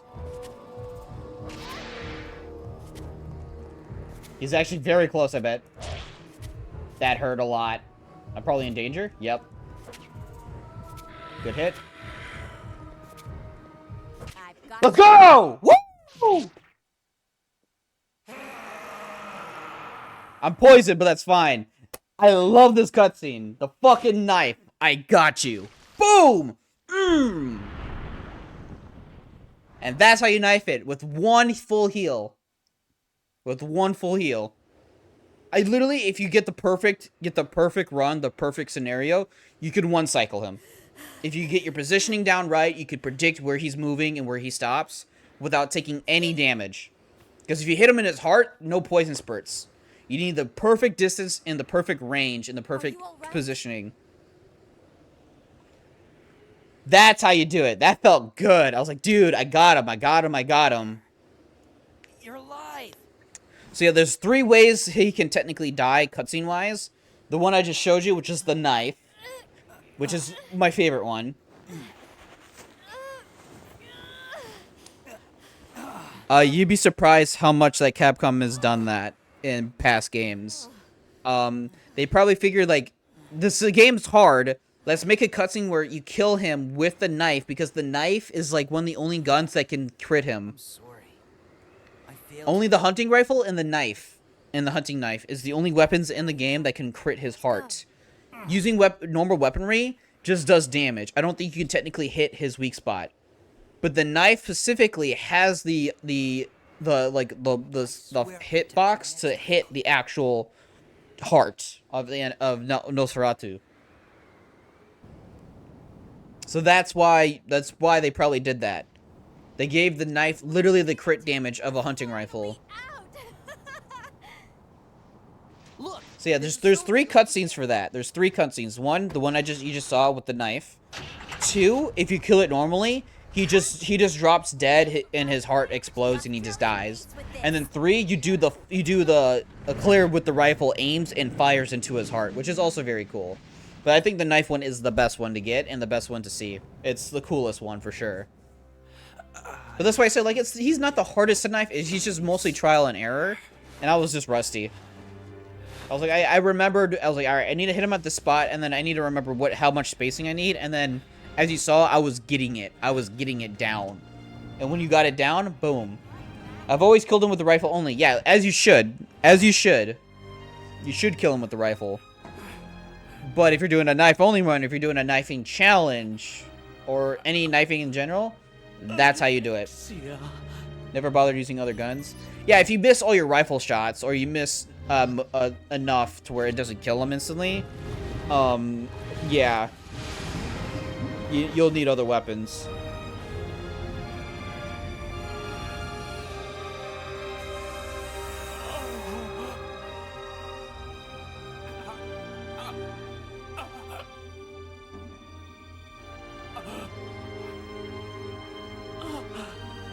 Alexia, you're finally awake. Alexia.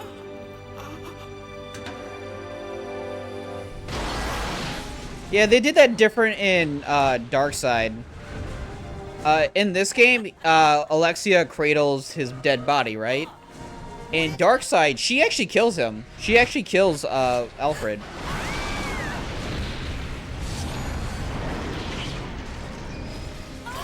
Which I'm not sure if I like that or not. I think I like it this way better, where he just dies by helping her. Yeah, she just holds him as he passes away. In the Darkside Chronicles, she actually kills him with her tentacles. Like, strangles him to death. Where that's a bit more darker. It's like a darker version of their reunion where because he pretty much awakens her earlier than it needs to happen, essentially, which doesn't give her full power. Now we get to probably my favorite part of the game. Maybe my favorite character, because he's the best at knifing, and that's Chris. Following up on a lead given to me by Leon has brought me here.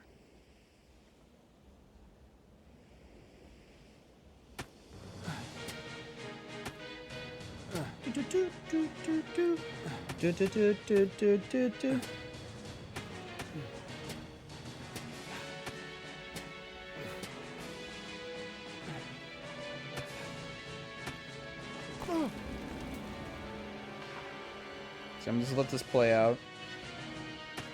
Also, probably my favorite Chris look is stars, of course.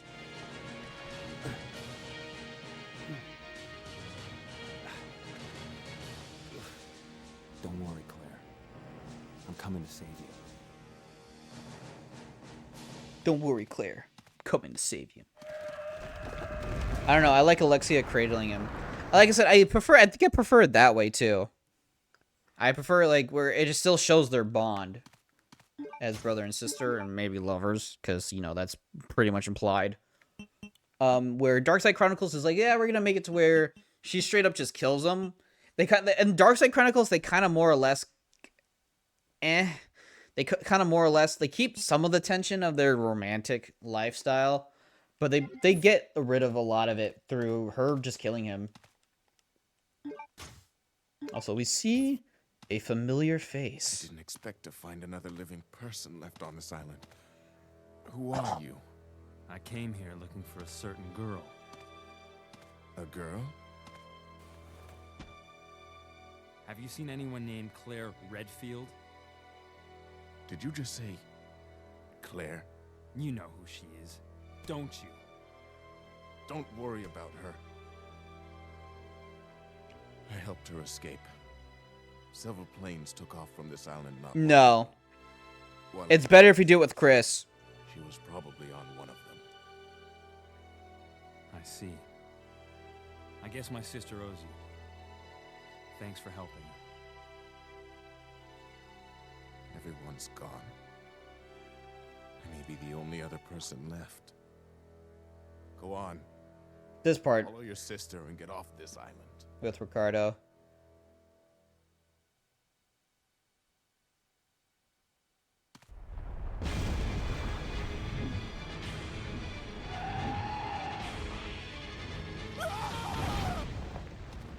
Man. Or like this Chris, maybe my behind one remastered. Yeah, I must save him. So this is just to get the dual pistol, two submachine guns. Yeah, which are very good weapons early on. So for this fight, that's right. They get shared inventory. So I have all my health, just not the pistol or ammo. But I have the grenade launcher, which is good to know. But I am not going to use that. I'm going to use this knife only. I'm going to take quite a few of these, though. I'll take 2. I think 2 is all I need, to be real.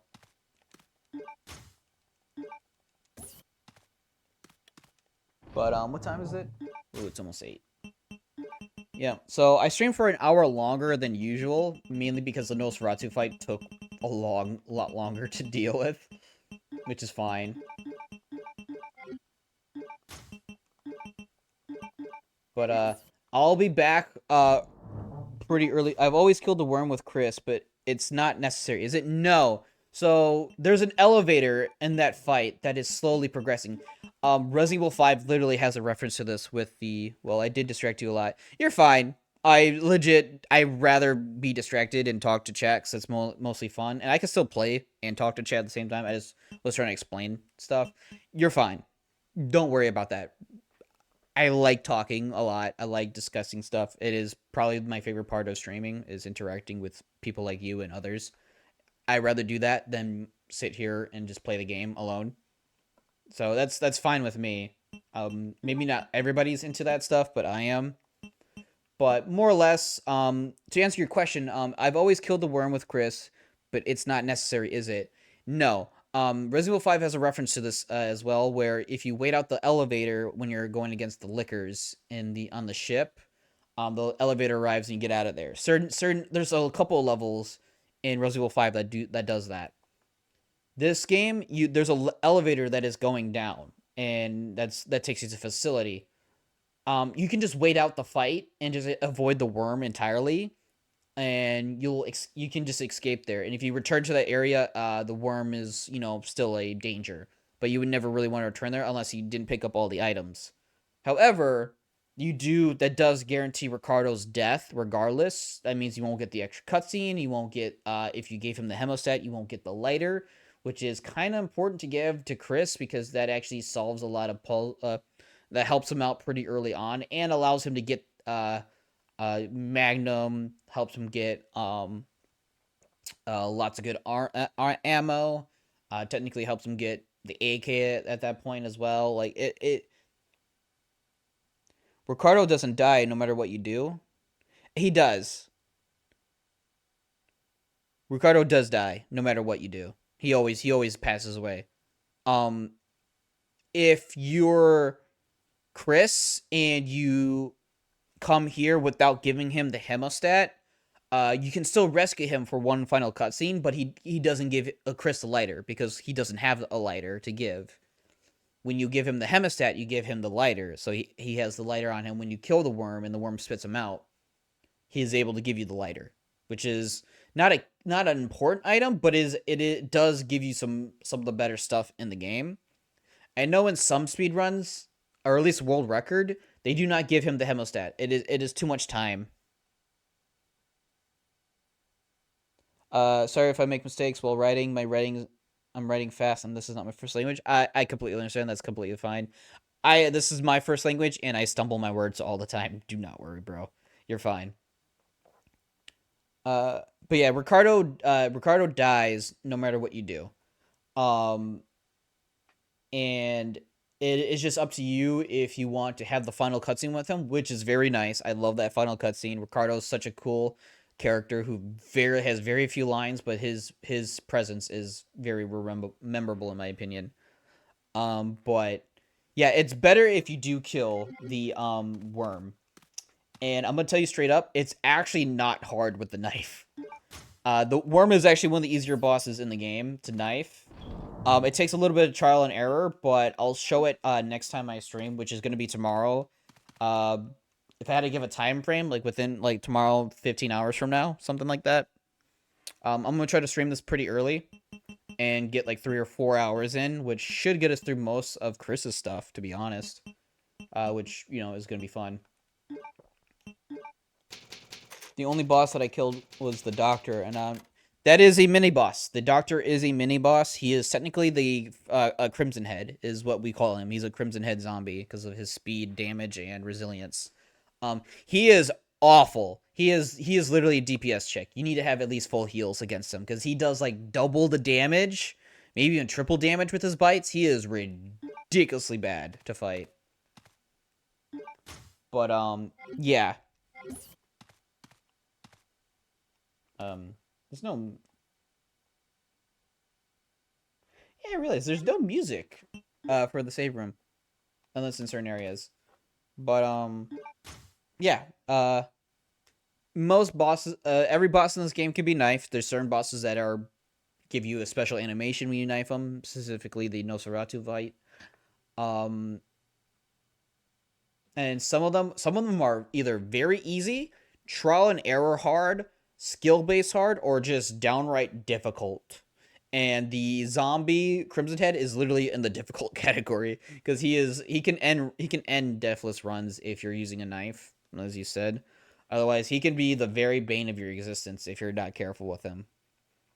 Because he will do a ton of damage. The other zombie will get in your way if he does not die right away. You need to have a good angle on the guy. And first time you find Alexia,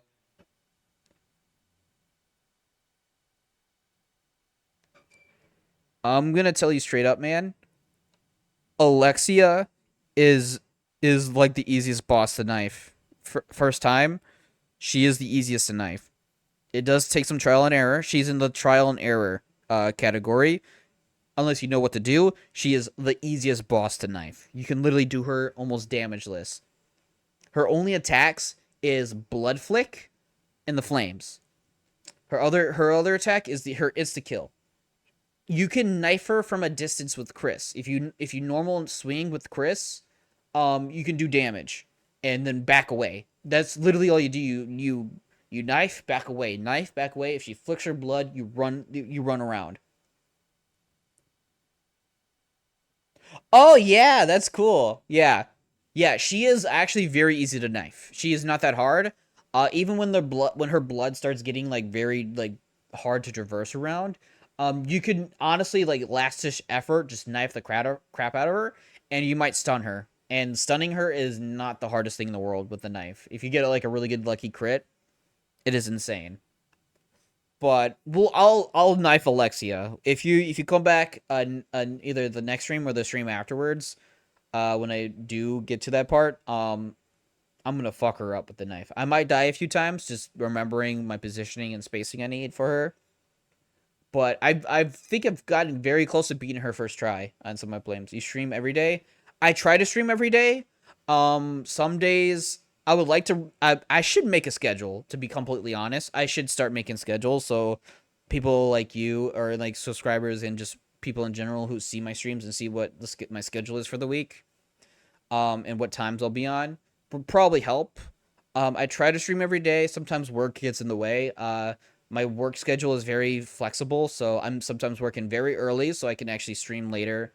Sometimes I work in the middle of the day, which more or less is a 50-50 if I stream that day. Like today, I got off work, but I don't work tomorrow, so I'm able to stream without, worrying about not being able to do much.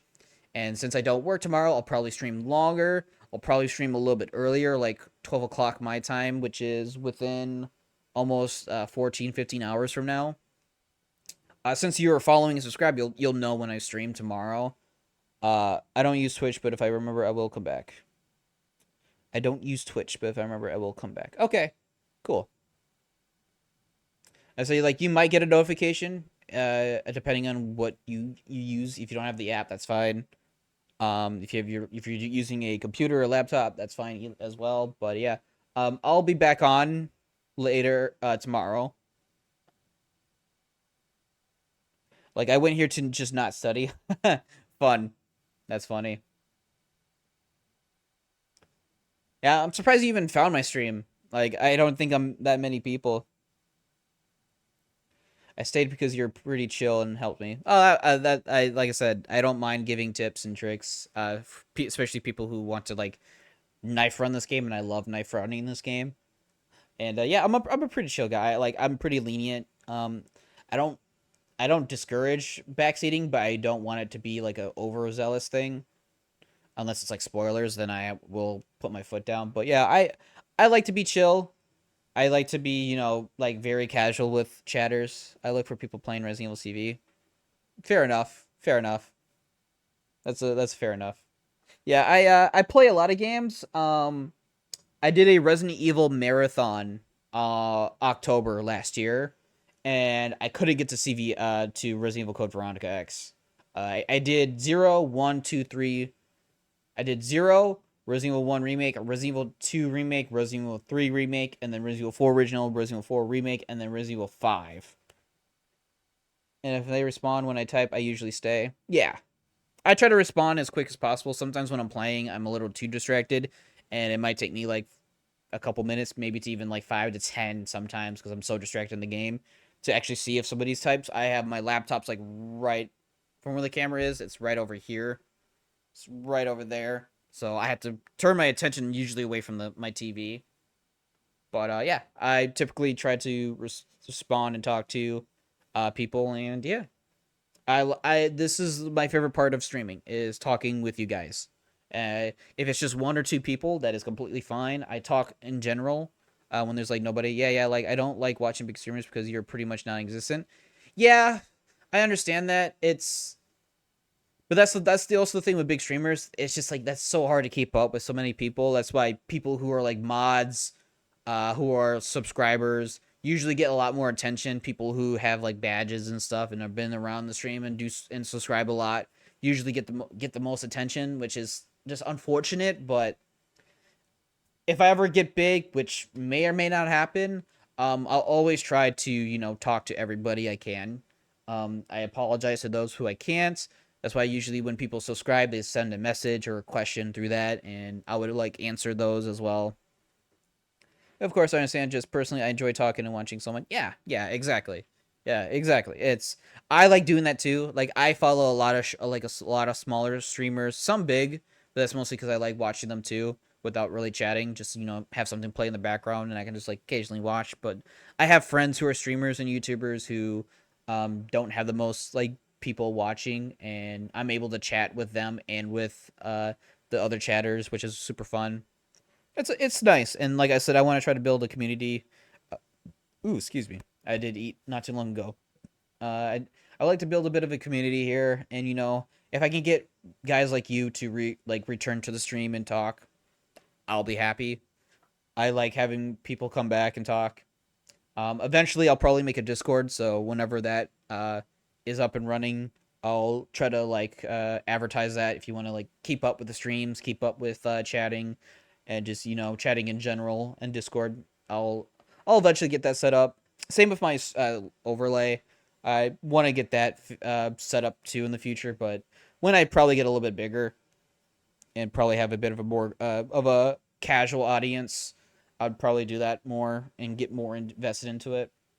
If this becomes a side gig to maybe even a job, which I hope it does, um, I'll have all the time in the world to stream like practically every day, and that would be fucking awesome. I would love to do what I love to do every day, and make that my job. If I could make my hobby my job, that'd be fucking awesome. But it's gonna take a lot of work from me. It's gonna take a lot of patience from me, and it's gonna take a lot of dedication and hope. And I'll get there. I have a feeling I will. It's just it's gonna take a minute. But I've been streaming for over 2 hours. I do want to play some other games off stream that I would like to just relax. I have my day off tomorrow. Haha, that would be awesome. Yeah, I would totally love that. But yeah, I should start slowly wrapping this up. Let me see if there's anybody we could raid real quick. If not, I'll just do my outro like normal. Um, Luna Croft is on. Eh. Let's see. Lunacroft, Hellcat. The Dark. What's he playing? Oh, he's playing Prince of Persia? Maybe. We could give him a quick raid. We'll give my friend the Dark 25 a quick raid. He's a really chill dude.